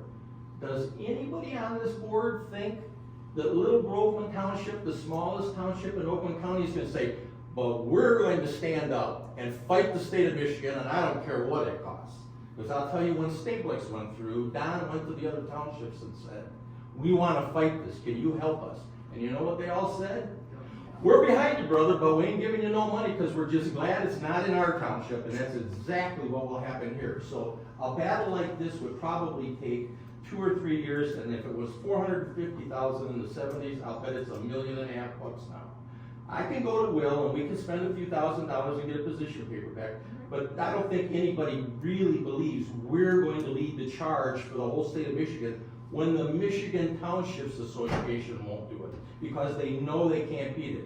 We had our state rep at that first meeting, and he stood up and said, I'm telling you, this was done right along party lines. The governor and the Democrats wanted it, and that's how it got passed. And then he said, I don't care what you say, if the guy wants to sell the property, he's going to get it. End of discussion. So listen, for me, this is just a huge amount of work for the last several weeks, and it could be for the next couple of months. We can't do it if we go beyond the September 29th date. It's a moot point. They're going to be able to say, if we don't like anything you're doing, we're just gonna go to the MTSC and get it. And we're going to get zero out of it then. And then you can all explain to the people why, well, we had them agreeing to move it from 300 feet to 650 and 1,250 feet away from the homes, and we were pushing to get a fire hydrant in there, but now we can't get any of that stuff because we said, we're just not gonna do this. No, and I don't think we're saying that we're not gonna do it, Well, but the bottom line is, we're only listening to what the residents are saying. There's a good chunk I of understand. hear me out, all right? To have Will come back with a position, I think will do it justice, and it's vetted out in the public eye. That's all I'm saying. I'm not saying that we're not gonna do it, but the bottom line is, if we're gonna do this, we need to make sure that it's vetted and it's done in a safe manner. Okay, I understand And what I you're know asking. that you're working with them, that's all good. I understand what you're saying, but what we're really talking about is gonna spend several $1,000s on that. We're gonna get the same answer back. If the state was in a position to be challenged on it, you can bet for how hot the Michigan Townships Association is against this approach to taking away our local patrol. They would have done it in a New York minute. Bob, with all due respect, and I mean that sincerely, we have a job to do here at the educational level, and we're asking questions that go to the heart of concern, that maybe don't speak to the magnitude of the process that you're kind of focused on, but we have an expert here who's available to answer some questions here tonight. Obviously, there's a lot of subject matter here, but we just kind of focus on the purpose of tonight's meeting, and that is just to help answer our questions so that we can do our part to move the process forward. So the other question that I had was just concerning, and maybe you don't have the answer to this too, is there anything in there as it relates to like an inspection process? Because I know these are mostly unmanned, right? And when you're getting into thermal runaway, a chunk of it can be prevented through preventative measures like inspecting your battery storage systems, making sure your battery cells are healthy. Is there something that's in place, whether it's in the hazard mitigation section or elsewhere that has a process in place where a given company has to do some kind of annual inspection, whether it's with the fire department or some other third party, and has to have documentation on file, something along those lines? Thank you, and you certainly have the most difficult questions for me tonight. Sorry. I'm writing them down and I'm trying to get you answers, if not tonight, then beyond tonight. Okay. So for what sort of inspection is required in the fire code, I would need to go back and check. Yeah. I know that there are, and I know that has been voiced as a concern in a conversation I've had with Bob too, in how far there's automated processes in place that, so there is very high tech in these enclosures that measure the temperature, that measure the air pressure, that measure all sorts of things, so that if something changes and becomes not like it should be, that there are alarm mechanisms in place and automated processes in place that either the system is reacting to or is calling for help, so to speak. But so that there is a lot happening internally to air, like to create ventilation, to cool the system appropriately. That is something I haven't highlighted as much before, but like the enclosures typically have like HVAC units on top of them Yeah. to make sure that they maintain a good temperature. So on the technology design side, I know that there's a lot kind of happening that's controlling. On the inspection side, I would need to do a little bit further reading and get back to you on that. Okay, all right, thank you. Kind of along the same lines, I looked over industry failures over the past 5 years, and they reported 81 incidences. And I went to see, okay, what are the root causes? What lessons have we learned, right? And out of those 81 incidences, 68%, no root cause was found. And that makes me wonder, how are we not learning from these things? And in the few cases where they did tie a root cause down, 64% they attributed to construction or operation.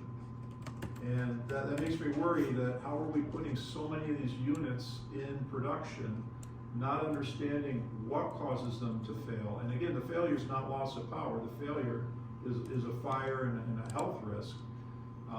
If this comes back to the controls and operation of the facility, which is unmanned, I just feel like we're not understanding the problems and applying corrective action to ensure these things don't happen. What do you see from your side? I think we read the same report. Granted, I skimmed through it very quickly this afternoon because it's relatively new. It's by, the one I've read at least, is by EPRI, and they have this database of kind of like tracking all of those storage failures in the world. And I think one of the conclusions of this report was we are reliant on the transparency by developers to dig into what happened, why was there an issue, so that we can continue to learn from them.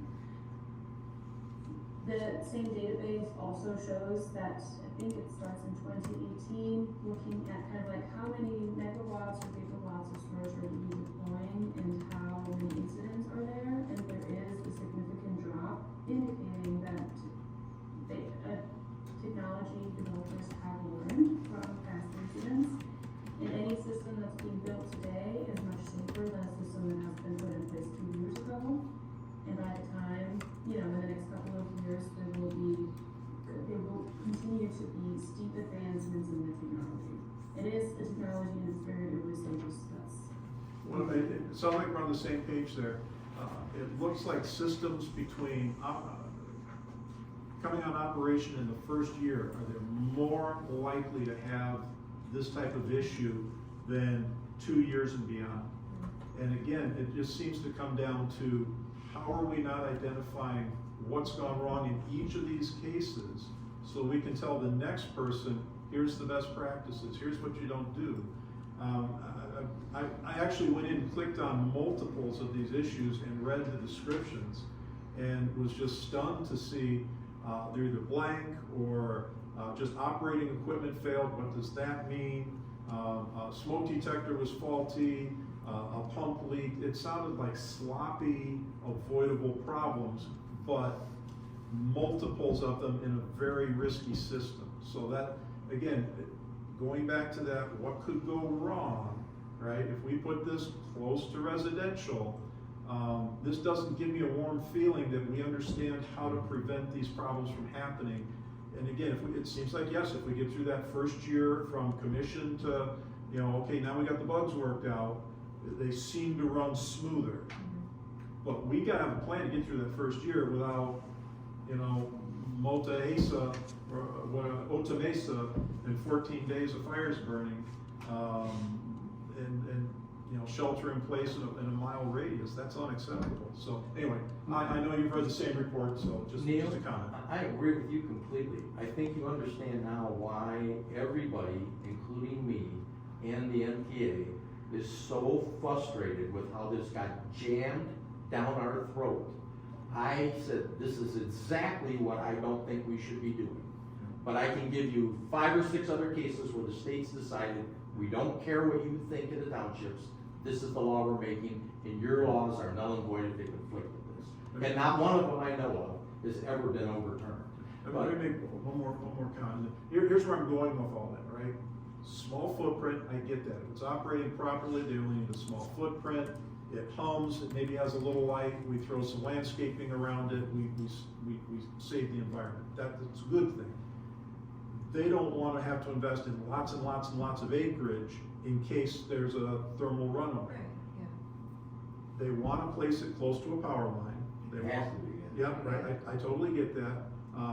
They want to have minimum cost for the property.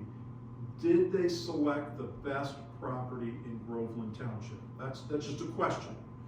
We've got a lot of extractive pits. We've got a lot of parks. I mean, if you're gonna put this somewhere and you may have to risk evacuating people or shelter in place, would you rather have that surrounded by extractive or a park that you just gotta close down for a week, rather than being 3/4 of a mile from a subdivision or 2 miles from Holly High School? Have they done an exhaustive look, even if it costs more, not saying hugely expensive, what was their study to say in Groveland Township along the power line? And Madeline set me up with the program that you can plot the power lines, and I put that on Google Earth and looked around. Those power lines go right by the extractive areas, Yep. things like that. I just would challenge Vesper, how do you come up with this being the best location in case there's a thermal? I agree with you, Neil, and I think that all of those are the issues why everybody is so frustrated, because if you notice and look at the sample legislation they have in place that takes effect in November, none of those issues are in it. So we can sit there, that's the whole point I've been making. I don't like this, but we can sit there and say, we think you've missed a whole bunch of stuff, but they're not gonna ask it. And then November 29th, they don't even have to ask us. But if they're willing to work with us and we just throw those ideas out, could they look it over and say, well, there may But be again, other options? all of this can be done, there's a limited amount of time to get an ordinance ready, approved, Yep. and in place by the time it needs to be. The more of this we do, the more back and forth, because I don't get instant answers, they have to go to either the engineers or whoever else and try and get back, or now if I go to the lawyer, all of that takes time. We're trying to condense what we would probably do in an 18-month period into about 3. I don't like this, that's not the way I normally work. I'm just telling you, the law doesn't care. So anyway, those are my questions. Thanks, Madeline. So I got one more. In terms of the MPSC, are you aware of who sits on there? Are there subject matter experts there from a technical perspective, or are they more around planning? What's your take in terms of who is actually a part of the MPSC? So the FEC committee members are appointed. Okay. They are currently hiring staff to support the implementation of this law on their end. They are experienced with permitting infrastructure and transmission infrastructure in that sense. I don't know how much planning expertise is within, what is already established within the MPSC. And my understanding, or my take from the very extensive stakeholder engagement processes that they have been holding since the spring, like very regularly, is that they were really keen to learn and to have local input to really understand some of the nuances of local, like how local zoning operates, specifically with in the space of energy. That was gonna be my follow-up, is what would be the likelihood if, would there be openness for us to, because it sounds like they're gonna be responsible for ultimately creating the standards on the state level, I would think, as well as doing the approvals, correct? So if the developer goes with the state, Yes. then the state MPC has standards, yes. If it goes with the CREO, then there's very little in the law as to what clearly can go into a CREO. Yeah. There are still some question marks and No, I'm expecting this to go Yeah, to court. Correct, yes. Did I understand your question correct? so what I'm getting at here is being that they're gonna create from the state level their standard, are they open for feedback or inputs?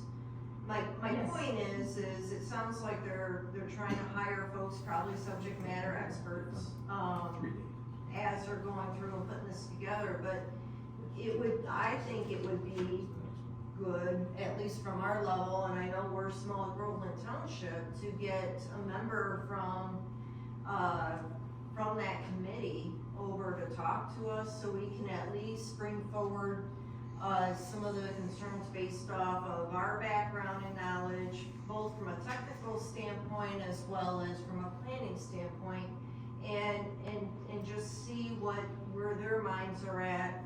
Are they thinking about these, or maybe they are, and oh, by the way, we're working on bringing people on because we understand that something like this has to be in our standard, or maybe not. But I think that would be a good starting point to at least be able to open a dialogue with them to have that interaction. Madeline, what's the next day that they have that meeting that they're taking input? Is that the 17th of July? That's July 17th. So they have already released 3 tranche proposals in the past couple of months that were open to public comment. They have received public comment, and now they basically came up with their final draft that was released on Friday. So I haven't read all of the 40, 50 pages yet in detail, but they are public. I'm happy to share the link. If you want to read more about how the MPC would go about, or how the MPC staff advises or recommends to the commission to then, they still have to pass this. So it's open for public comment for July 17, and then they are planning to reply to comments by August 9. So after August 9, we should have the final set of, this is how it works at the state. Yeah, Yeah. okay, could So you I'm send that happy to out? share the link so that. I've already sent it to you guys Okay, perfect, okay, months ago, thank you. just kidding, weeks ago. Nope, that's it, I'm done. Give somebody else a chance. David? Lynn? Jen? You're good? I just have a few, Madeline, and I have my technical, fellow commissioners. I'm not the technical type. I'm kind of the, I don't know, I look for, the bias in the message. See, she was so offended at that. Polite.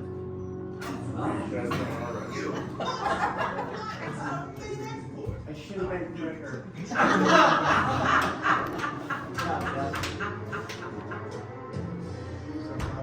What in the world? This happened to us before, though. Smile. I think the bank book ran out. This thing will have it for a while. That's what it is. You kept that to yourself, did you, John? I see what you do. Sorry. Don't let John watch this matter. After the Americans and the Neil, Canadians. you know that they have actually designed the venting systems, et cetera, on this system? They don't even know what system they No, want to they use. haven't designed They it. don't even know what technology They is don't out even know there. what technology. Just so you know, It's, this that's referenced Yeah. in all of this law, it only says that toxic and highly toxic gases cannot be put into the atmosphere during normal operation. So it doesn't say anything. Doesn't say in anything terms of- about a study on who's impacted by this. You know, when we've done ammonia chiller plants, we've had to do that, and we've got these different radii of people that are impacted, and what that means to a fire department, and how they react and everything. But there's nothing in here for that. And that surprises me, So 'cause that is usually a they're pretty scrubber, thorough. super scrubber unit or whatever it would Well, take. catch it out. Yeah, I mean, well, and I think it boils down to not having the right subject matter experts in the room to ask those questions. And this also, vegetative, you know, your vegetation on the ground, non-combustible, 10 feet, adult pulse work, 10 feet from these things. If you said 600 feet, the fireman had to stand back because the fire was so hot. The base is 600 feet, Yeah. hydrogen, yeah. Okay, well, you're But I telling think me they're clearing, they're vegetation clearing 10 feet away 13 is acres. not gonna catch fire? No, but I think they're clearing 13 acres, it's a lot more than I think 10 feet around. I'm just That's for the what I said. commissioners to understand, you know, this only says 10 feet. We may wanna suggest more than that. Well, but I think that's already in the site plan that they sent me. What I'm getting at is, nobody likes this. Nobody likes this, including me. This is a process that I think normally would be 2 years, but I keep on telling you, it's like trying to fight with your hands tied behind your back. She's plugged in. It's 3 years for them, cause they're probably they're doing a feasibility study right now. It could Probably be. next year they'll start actual engineering, Right. and that's gonna But- take but at again- least a year and a half. Once the 29th comes around, if you don't like anything we've said, they could just say, I'm not gonna do And it. that's part of their feasibility study, is they'll do a cost analysis. Madeline, can you hear us? Yes, I can. Sorry about that. You are a keeper, man. I didn't Thank notice you. the battery was dying. Suit. I'll try to make this, quick, but just with regard to, you know, I sense with this legislation and how quickly everything's put on this accelerated schedule, you're a researcher at U of M, and you had said that you're partially, your education or your research is partially funded by EGLE? Yeah. Yes? So are you making recommendations, or are you strictly, geared towards education, insight, and, you know, results of your testing and analysis and research? You're not guiding communities, are you? Say that one more time. You're not guiding or making recommendations to communities with regard to these technologies? I'm not making recommendation, I'm telling you what the science says so far, what we have observed. If you have questions for me that I can try to, like, find out more about, I'm happy to do so. The zoning language that I have been working on, and we have in the past, we've created a guidebook like this on solar, that includes sample zoning language, and it's all fill in the blanks. It's all things that you can think about to include in your zoning ordinance, but we don't say, we recommend setback X, Y, Z, or this and this sound limit. We just try to explain and kind of guide you in better understanding what the law says, what the options are, and kind of to provide feedback. Okay. Cause the incentivization just, it's got a strong air of carrot and stick, right? Like it. Mostly stick. Like they're dangling this, you know, this lure of, you know, an incentive in front of communities who may jump at the chance to, you know, host the technology, but, you know, we're just wary of the, I guess, the downside of the equation here, and we understand the state legislature did what they did, but, you know, I think it's just what concerns me most is how everything seems to be exigent. And, I guess I'm more measure twice, cut once type, if that makes sense, so.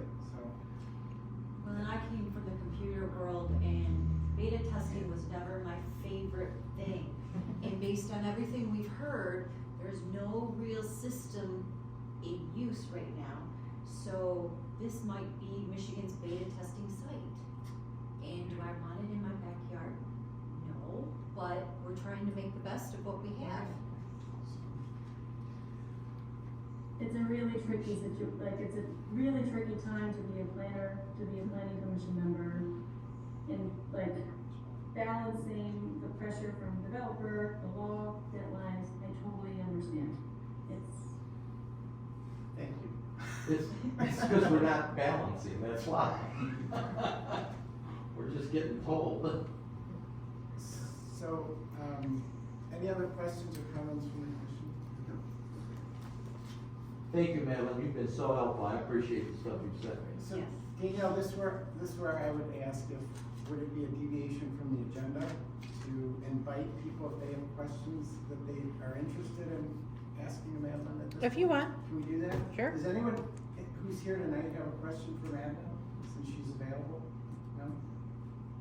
You were at the last meeting. Thank you. I Kevin? don't have a question, I just had a comment about the monitoring of this facility. Was it Jessica, when we talked about it initially, they said that there was gonna be people in the area that they hired to frequently go in there and check, and they would be on call, so they said that they would beat the fire department. I said, I doubt that seriously, but, so they would probably hire, some local people to go there, I don't know, weekly, daily, whatever their schedule would be to go in there and, check the systems and things like that. So that's one of the things they said. Obviously, they don't have any systems in place, but that's their plan anyway. Understood, thank you. I guess, what would be good is when they get to that point of putting together a plan on what that would look like, having someone like you review it. And I'm retiring in vet it. January, so that'd be great. Yeah. That's a long walk, Kevin. But I think having someone like Like you Trip to and lay them. eyes on it would be good. Honestly, and that would be a good idea for, hire, firefighters, because they know who to call. Right. They do have some Exactly. firefighters that are on their response team stuff that do their response. Remember, we met with them first, I said, we've got a whole group of people that do that stuff, and then we would control how it's done. So all those typical questions, and Kevin's been reviewing the 855, and talking to other fire chiefs. I actually think that part, out of everything, I think that's the piece that probably is the most likelihood of working well. It's very similar with working with like a natural gas line break or train derailment, things like that. They have their experts come in, we're used to it. And it's, frankly, from my point of view, is everyone's like, oh, it gives off hazardous gases. Well, so does every house fire, so does every car fire, so does every, gasoline tanker fire. They all give off hazardous stuff, so it's. Yeah, but The the thing SCBA's is, protect us. it's the magnitude. Well, That's the thing. A tanker but- fire's a little different Yeah, than the agreed. magnitude and the type of hazardous materials. And, Because and it's a larger magnitude. That's what we gotta just make sure we comprehend. That's the all. advantage of this is that we would know ahead of time what the hazard should be. Whereas like on a house fire, we just think, oh, it's a house fire, but plastics burning give off cyanide, we don't think about that. Right. So, and then we go in the fire, in the house fire, this we're just gonna, it's only got the marshmallows, so. Don't eat it. So we're just gonna make sure it doesn't spread, and obviously with all the training we'll get, but we just don't spray water on, it's the same with the power line down, it's burning the grass. All right, we'll just keep an eye on it, make sure it doesn't get out of the, out of hand, but. Yeah, and it gets back to doing the plume study, because it's not just protecting the firefighters, but also the local residents in the area in terms of how much that spreads. Okay, so I guess, Madeline, at this point, we collectively want to thank you for your time and for having patience and answering our questions, and we certainly appreciate it. See you next week.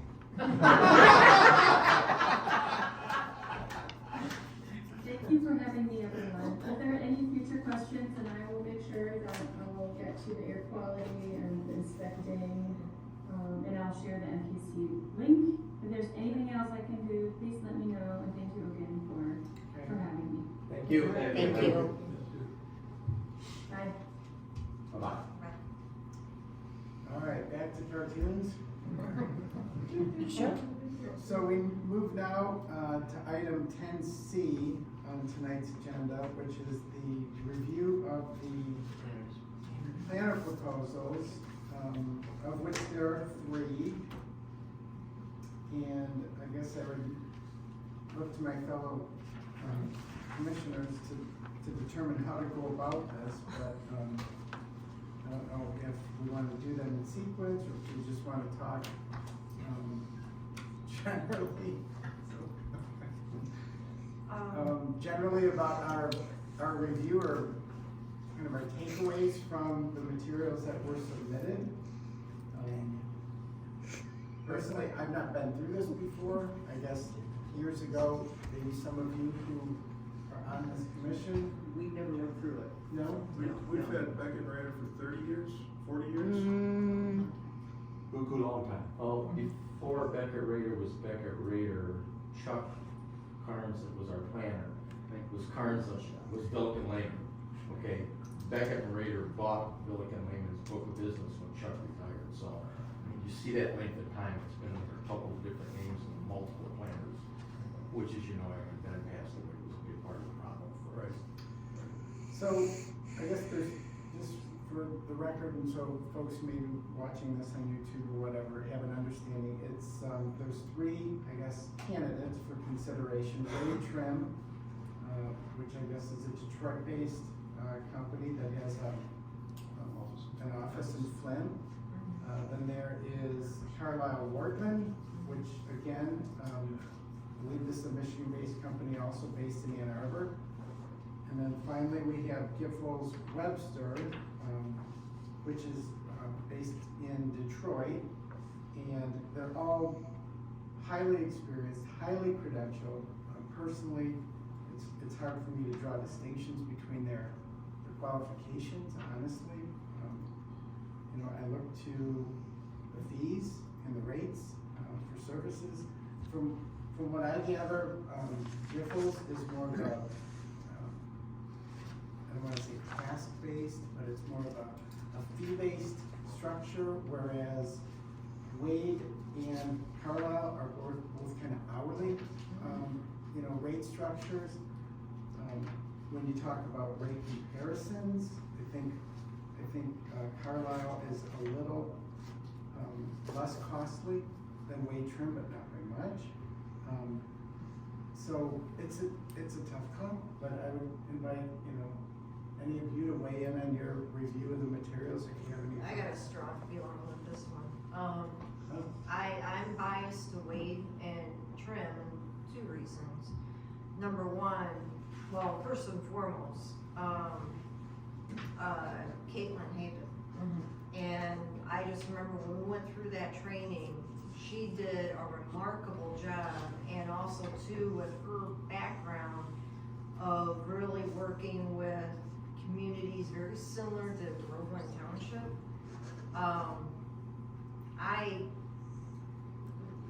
My personal opinion would be going with them,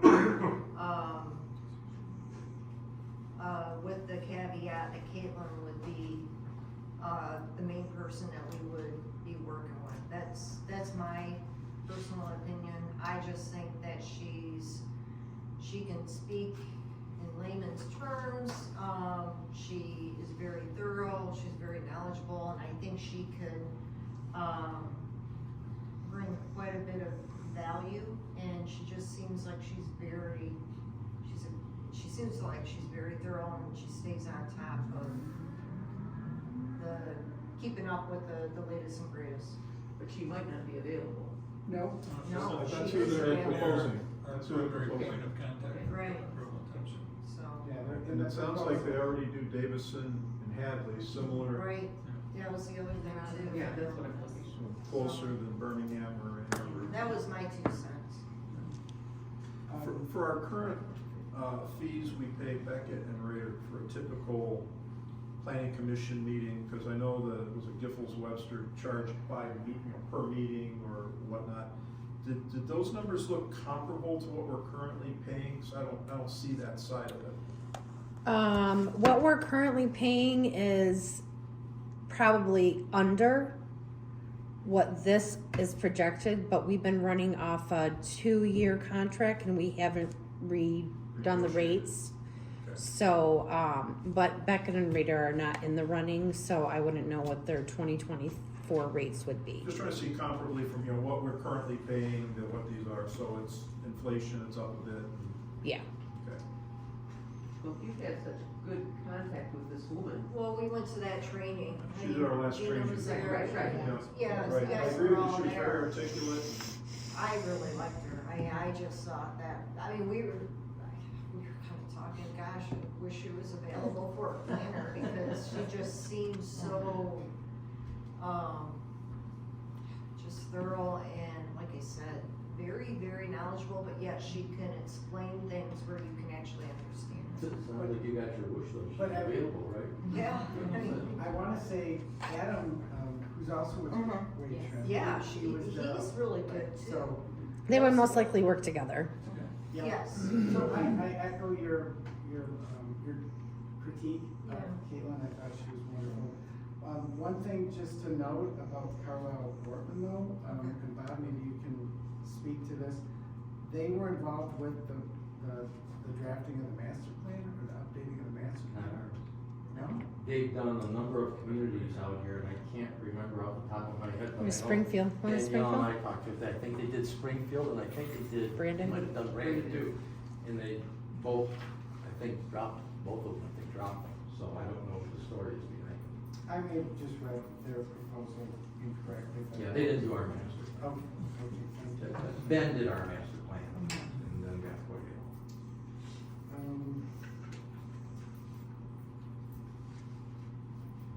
Well, what I personally, I kind of echoed, Angela, and it sounds like also Neil's, fondness of Caitlin and Adam, based on my limited experience at that meeting. But they do, I guess, just their body of work seems more compatible with just the Size community. the community in which we live, and I like the fact that she's in Flint. You know, she's Very proximate here. It just seems like a good fit, in my opinion. The whole purpose for this was to give the planning commission input, because for some time we said we weren't happy with a lot of what was coming out of our current plan. The problem was they didn't want to change it right in the middle of getting the numerous and multitude of corrections that we had to get done from mistakes that were made by people and their staff.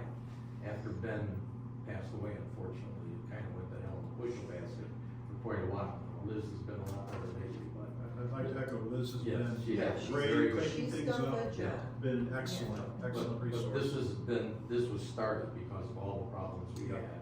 And when you said you wanted a new planner, I said, just let me get through the changes we're making back that they screwed up. And we're there now, so that's why we put the bids up. Danielle, any comments from you? Could you deal with it on a regular basis? Bob and I had met her at, the county conference or something like that. Anyway, she had approached us, and she was very nice, and even along the way that what we've been doing to get to this point, she has offered help. Just, hey, give me a call, blah, blah, blah. I talked to her on the phone a few times, and she does seem very sweet. Seems like we could work very well together. And she knows us as the community that we are, and I don't think will try and make us something we're not. As I think Ben's people, after Ben maybe had a little bit too much of city life in them for a little Groveland Township. I think Found she's, those round pegs and square yes, holes. she's very attuned to what we are, and they're right up the road. Sure. So I don't know, any other thoughts or? We agree. Yeah, I agree. So, I don't know what we. You have don't to- motion today because it has to be over a public hearing. We And don't have to recommend it to the board because we actually signed the contract. Right, So we just make a recommendation.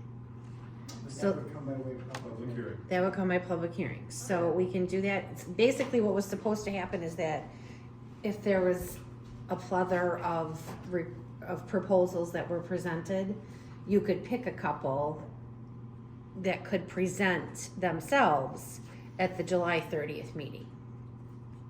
But if you guys think you know what you want now, we can skip that. I mean, I want Wade, I mean, it's just, I chose them over the other two, and I had differences. I didn't care for Carlisle and Wortman because we were gonna get with we were gonna have the president as our connection, and I'm like, how much time is he going to have for little us? I mean, Bob, do we? I don't know, after they had some contracts canceled, maybe he has a lot. Okay, well, that's not good then either. Good point. Bob, for other contracts and proposals, do we have to go to a public hearing? I don't know if you have to go through public hearing, but I know the board's got to decide if we're the only ones. So they can that probably, decide. do you think they can recommend for approval? Hold on one second. Hold on, because we might be able to do this right. The last time I did this was like, I don't know, 26 years ago, I think. So when we get Barry as a contractor, do we have a public hearing for that? No, we do it at a public meeting. And we would do this at a But public yeah, meeting. you would be Board at doesn't the decide next it, we public recommend it meeting. to the township board. Okay, This so is you who guys want. can, Who else would have input into it? You're not gonna say, well, somebody said, I don't think I like that guy, but you guys are all comfortable with that person that you dealt with, so. That's the whole purpose of doing this, to get somebody that you feel comfortable to work with. But we still have to make the decision. so you can motion to recommend approval. Okay. Can we open a public meeting now? We don't need a public No, no, meeting. no.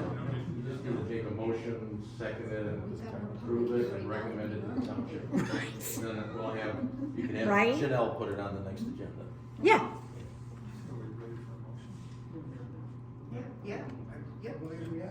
I thought we had to have a public meeting. no, Just say he, it's that. Bob just explained, no. Well, I make a motion to accept the proposal from Wade Trent for planning to recommend. Second.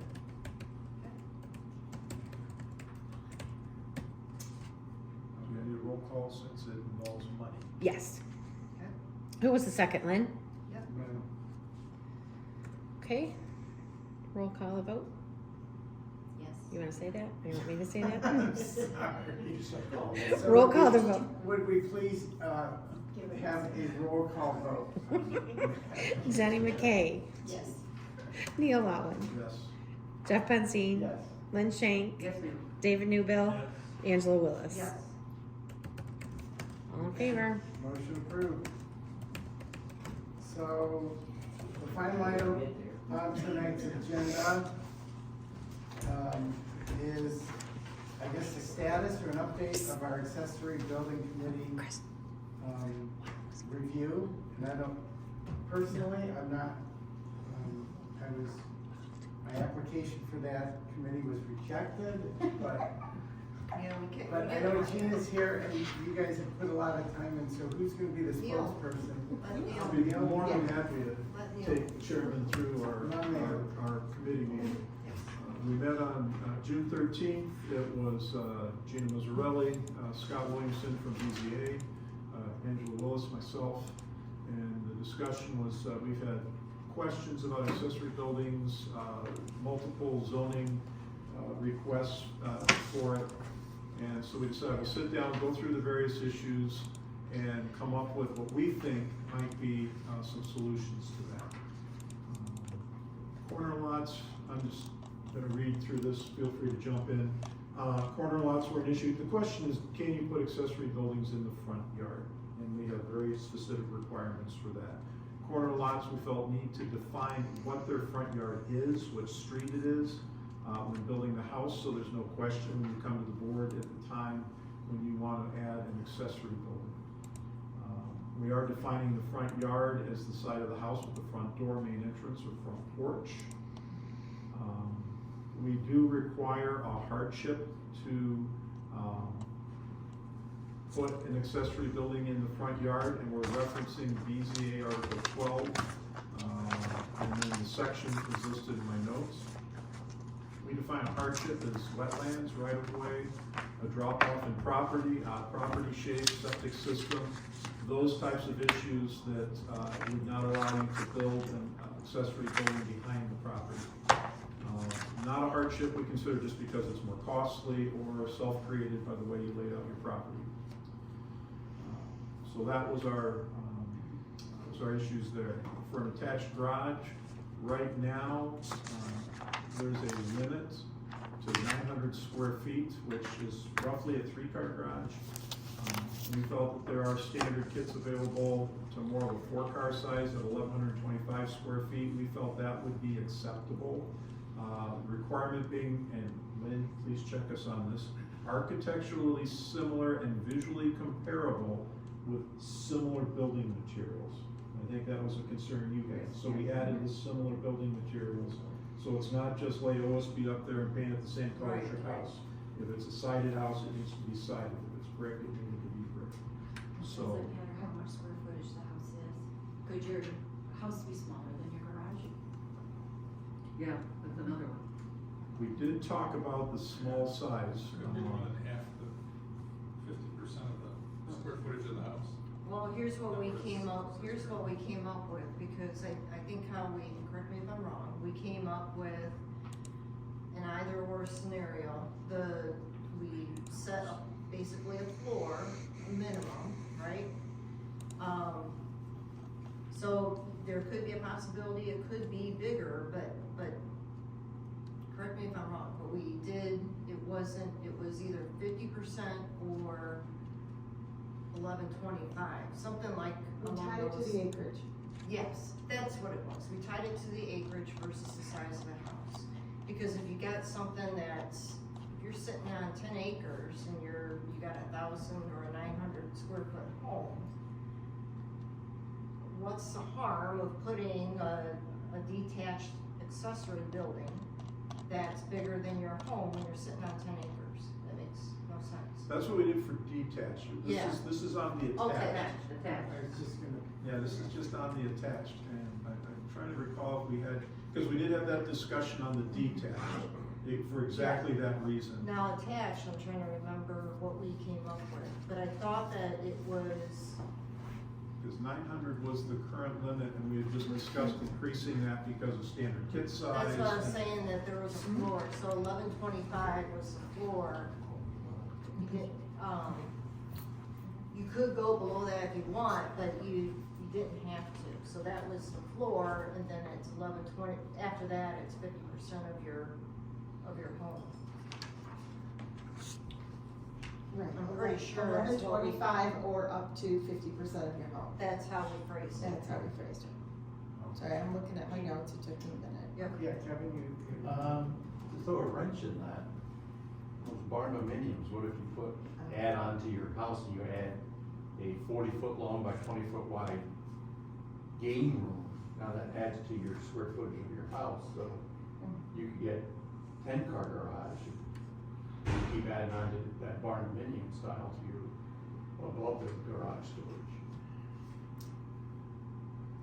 Just to throw a wrench in there. Regardless, you gotta come in for approval, right? Well, I'm not saying, but I'm just So- saying, that's, because we've had, as you know, we've had a situation where it's only down this road here that, you know, worked around the rule and said, oh, this meets the requirement. So if you were doing, and there's houses in the township that have a Yeah. big game room over their garage, I've been Yeah. in them, so it's, that adds to their square Well, footage. that's also where the visually similar material and architecturally same. I don't So, know. Kevin, that's a great observation, great point.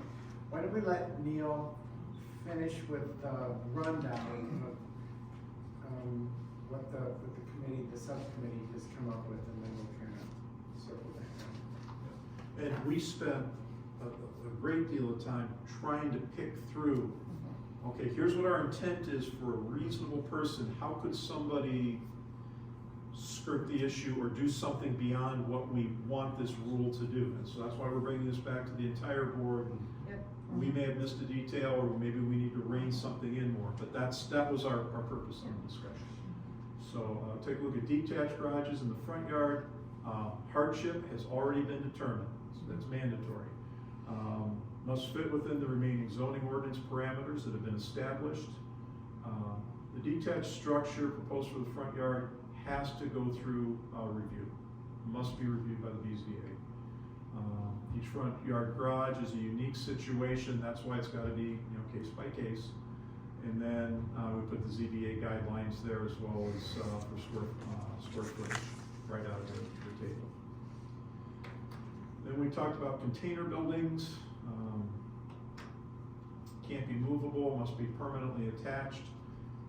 Shipping containers used in an accessory building must follow the same process as any detached structure. So it's not just put it in your yard, it must be followed through the same process. And then temporary storage containers, 1 month special use permit. If you have to go beyond a month, you must demonstrate a hardship, have to come back and talk to us.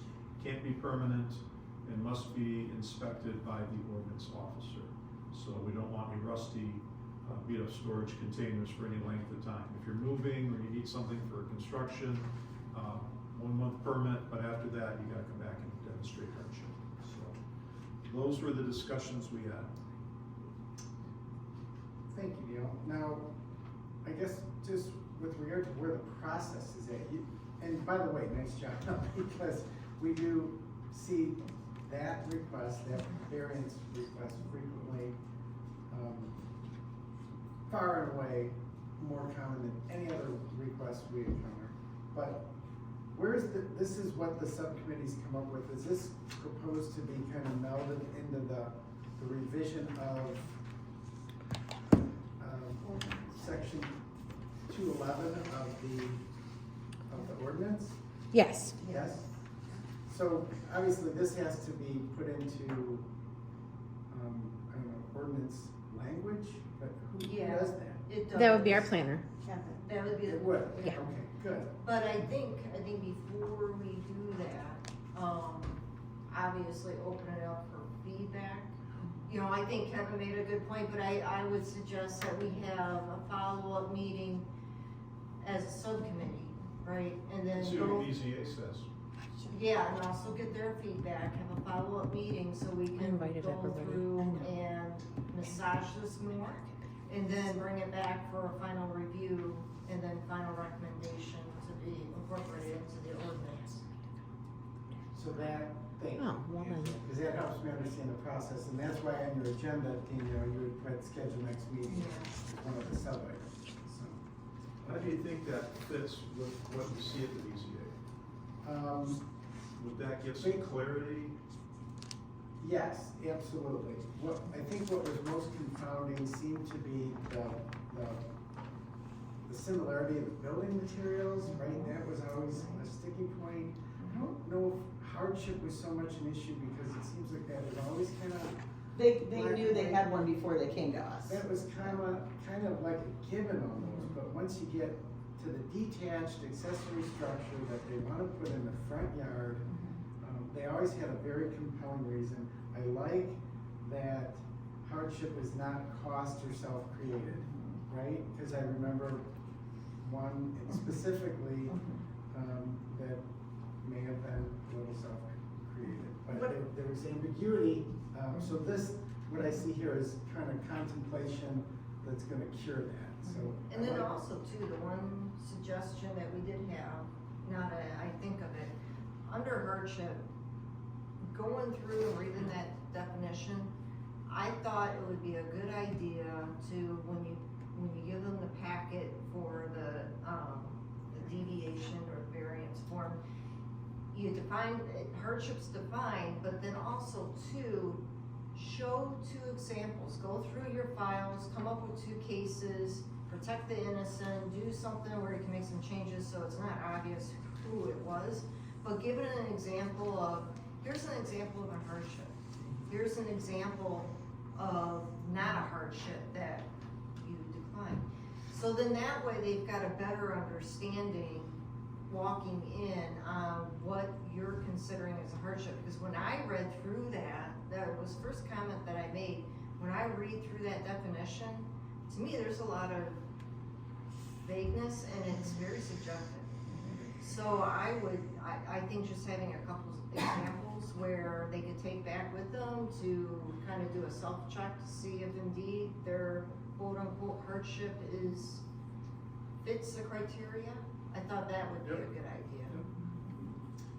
No, I think for a first, kind of a first swipe at a revision, I think it shows a lot of effort. I don't know how long you guys met on the 13th, but. had We pretty bad. we It was a talked couple about other hours. things too. Yeah. It But wasn't I would bad. say too, not in the notes, we did detail better for planning purposes.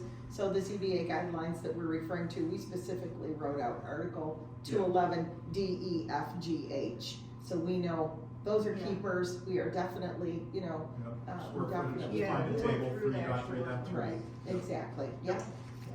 Okay, well, good, that project is well on its way there, thank you.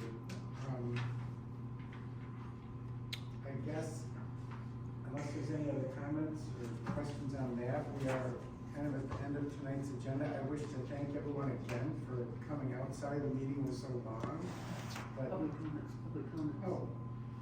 You just wait till the end. Public comments, I'm sorry, and I almost skipped right over it, Chef, but That's right. does If anyone anybody here else have has public anything other than comment? me? Public comments to offer for the Chip? Alright, just wanted to give you a little bit of an update on the festival, everything's moving forward. Everything we planned, everything we discussed, so that's a good thing. I'm actually also coming here to talk to you about it. We would like to, we've discussed with the thought process being to help alleviate some of the traffic in MDOT, we would like to open at 9 AM, open the gates at 9 o'clock and go until our closing time of 7 PM. Try to spread it out. And try to spread out Yeah. the thought process is to spread it out by having that extra hour, that maybe some of those people that would come at 10 will now come at 9, and we can spread out the traffic on Dixie Highway, with this MDOT project going on, and see how that works, so that's basically what I'm coming here to. How are your mornings typically? I mean, last year you did a lot of traffic studies, you had the drone going. Yeah, What so. were your busy hours? Our busy hours between 11 and 1. Okay. So now we would try to, take some of that 11 to noon traffic and hopefully get them there at 9. We wanna offer it up, a little bit of a difference for those people who generally come and know that we're busy. Hey, let's go at 9 o'clock, we can be out by noon, we did our 3-hour walk around, got our beer, got our turkey drumstick, and we're out the door. And that will also help us, not only will it thin out the traffic coming in, but it'll also free up some parking spaces earlier. Those people that came at 10, if they stayed 2-3 hours and then left, now we're gonna have them come at 9, those people are gonna leave around 11 o'clock, 12, free up some of those spaces and we can just keep that traffic flowing. And that'd probably be a good idea with the whole Dixie Highway mess, because now you're gonna be getting your weekend warriors coming back from up north. Sundays. So who Yeah. knows when southbound's gonna close, right? So by spreading it out a little bit, you're giving people an option just to come a little bit earlier Absolutely. before those weekend warriors start returning, Right. or vice versa, or going out, so. Yep, so that is our plan. I don't know where we have to go with that, and So basically, he just came just to kind of put a bug in your guys' ear. It's a change to a site plan, or a special plan use. It does have to go to public hearing. Okay. So that will be for Could you, July. with your communication, communicate that to our Perryville friends and. oh, yeah. Because I know they've been very good at working with you and Oh, they've working been with great. us to communicate, and I just wouldn't wanna hit them with a surprise. Didn't even think about that, Neil, but I appreciate it, cause yes, I'll text them tomorrow and let them know. Yeah. So Chip, does this just add an hour at the beginning and end of the day? No, just the beginning. Just the beginning? Yeah, And then it'll be publicized, I'm assuming? absolutely. Right? I've actually told my staff to hold off on printing tickets. So, I'm not following how this is gonna have a net effect, though, just because if people know it's open at 9 instead of 10, they're gonna come at 9. Yeah, no, That's the plan. When you think Once about the the traffic- construction, the traffic, Dixie Highway's a mess this year. That gives him And more it's time to gonna park the continue. cars. So by having it earlier, you're not on top of the folks coming and going from up north, cause that's where the crux of the issue is, right? Especially this coming season. That's what the problem is. So by going through and Right. pushing up that opening time, now you're getting people coming in earlier, and you're not gonna have such a substantial overlap with your weekend warriors on They'll top leave of your earlier. folks. So And they'll- As long as it's the same amount. the Yeah. thought process is, Jeff, the people that came at 10, hopefully will now come at 9, you know, we can maybe, not all of them will come at 9, to kind of thin out Yeah, I that. guess Spreading it. you're betting against the early birds. We are. Right? We are. Okay. I'd like to say for that, MDOT said that traffic on Dixie highways increased 80%. Oh, it's 80? awful. M15 is bad. I don't know what M15 was, M15 was bad too. And it's 80% only- increase on Dixie. It's only gonna get worse. I made a traffic stop the other morning on my way to work, as I go down M15. Yep. And the guy was passing cars on double yellows, he was passing cars on turn lanes. And when I pulled him over, his excuse was, I just can't handle this traffic anymore. I just saw And you someone wanna that did You let him go, right, something. You let him go. Have I let him someone go. And those, this is a So, two-lane to freeway. carry that logic through though, why don't you guys open at 6 a.m.? I don't think maybe the Can't people drink all day, know get they're us not water. Dixie Highway is, So, you know, this is gonna be a daunting. Well, you gotta remember, Dixie Highway during the week obviously is a lot more congested, people are going to work, the weekends are Except not when they bad, go it's 75. busy, but when they go to close 75. But I've been talking with Supervisor Moreau. Laura Moreau, yep. Yeah. I've been talking with her about doing some signage down on Dixie Highway in Springfield Township, just to let people know that, you know, Renaissance Festival traffic is the left lane, so that we're keeping that right lane going north, so people will flow, right, hopefully, instead of hitting the Grange Hall Road and then seeing the sign, I'm working with her to try to notify people. If not, if it doesn't work in Springfield, just north of Oak Hill Road, I'm gonna start putting signs that tell people Renaissance Festival traffic is the left lane. So that you're just keeping that right lane open and going. It changes the angle of the lasher a lot. Well, yeah, I was just gonna say that the secret sauce is what you're doing on the property. I've always Absolutely. believed that Richie and his team have done an amazing job of just keeping vehicles flowing into and out of the lot. Jen? I was just gonna say, south of Grange Hall Road on Dixie Highway, left turn lane, because they're bypassing trying to get back on 75, so, I know, yeah. but I'm hoping that's the, and I haven't traveled Dixie Highway on the weekends, I just travel it during the week. It was bad this weekend, because it closed it down. But then they also reopened Dixie, They opened up 106, I noticed Yeah. one day, heading northbound to get off the expressway. so that's the only reason I was here tonight, is to say hi to all of you. I missed it. You Just- sat through all this. Sat through all of that. Just I feel through bad that. for Madeline. What dedication. Okay, well, thank you for coming tonight, Chip. We appreciate the heads up, certainly. Any other public comment offered by anyone that's here?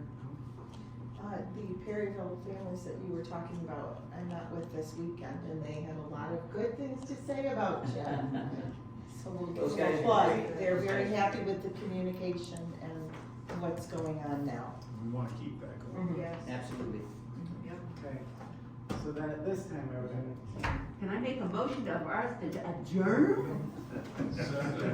All those in favor, aye? Aye. Any opposed? Nice.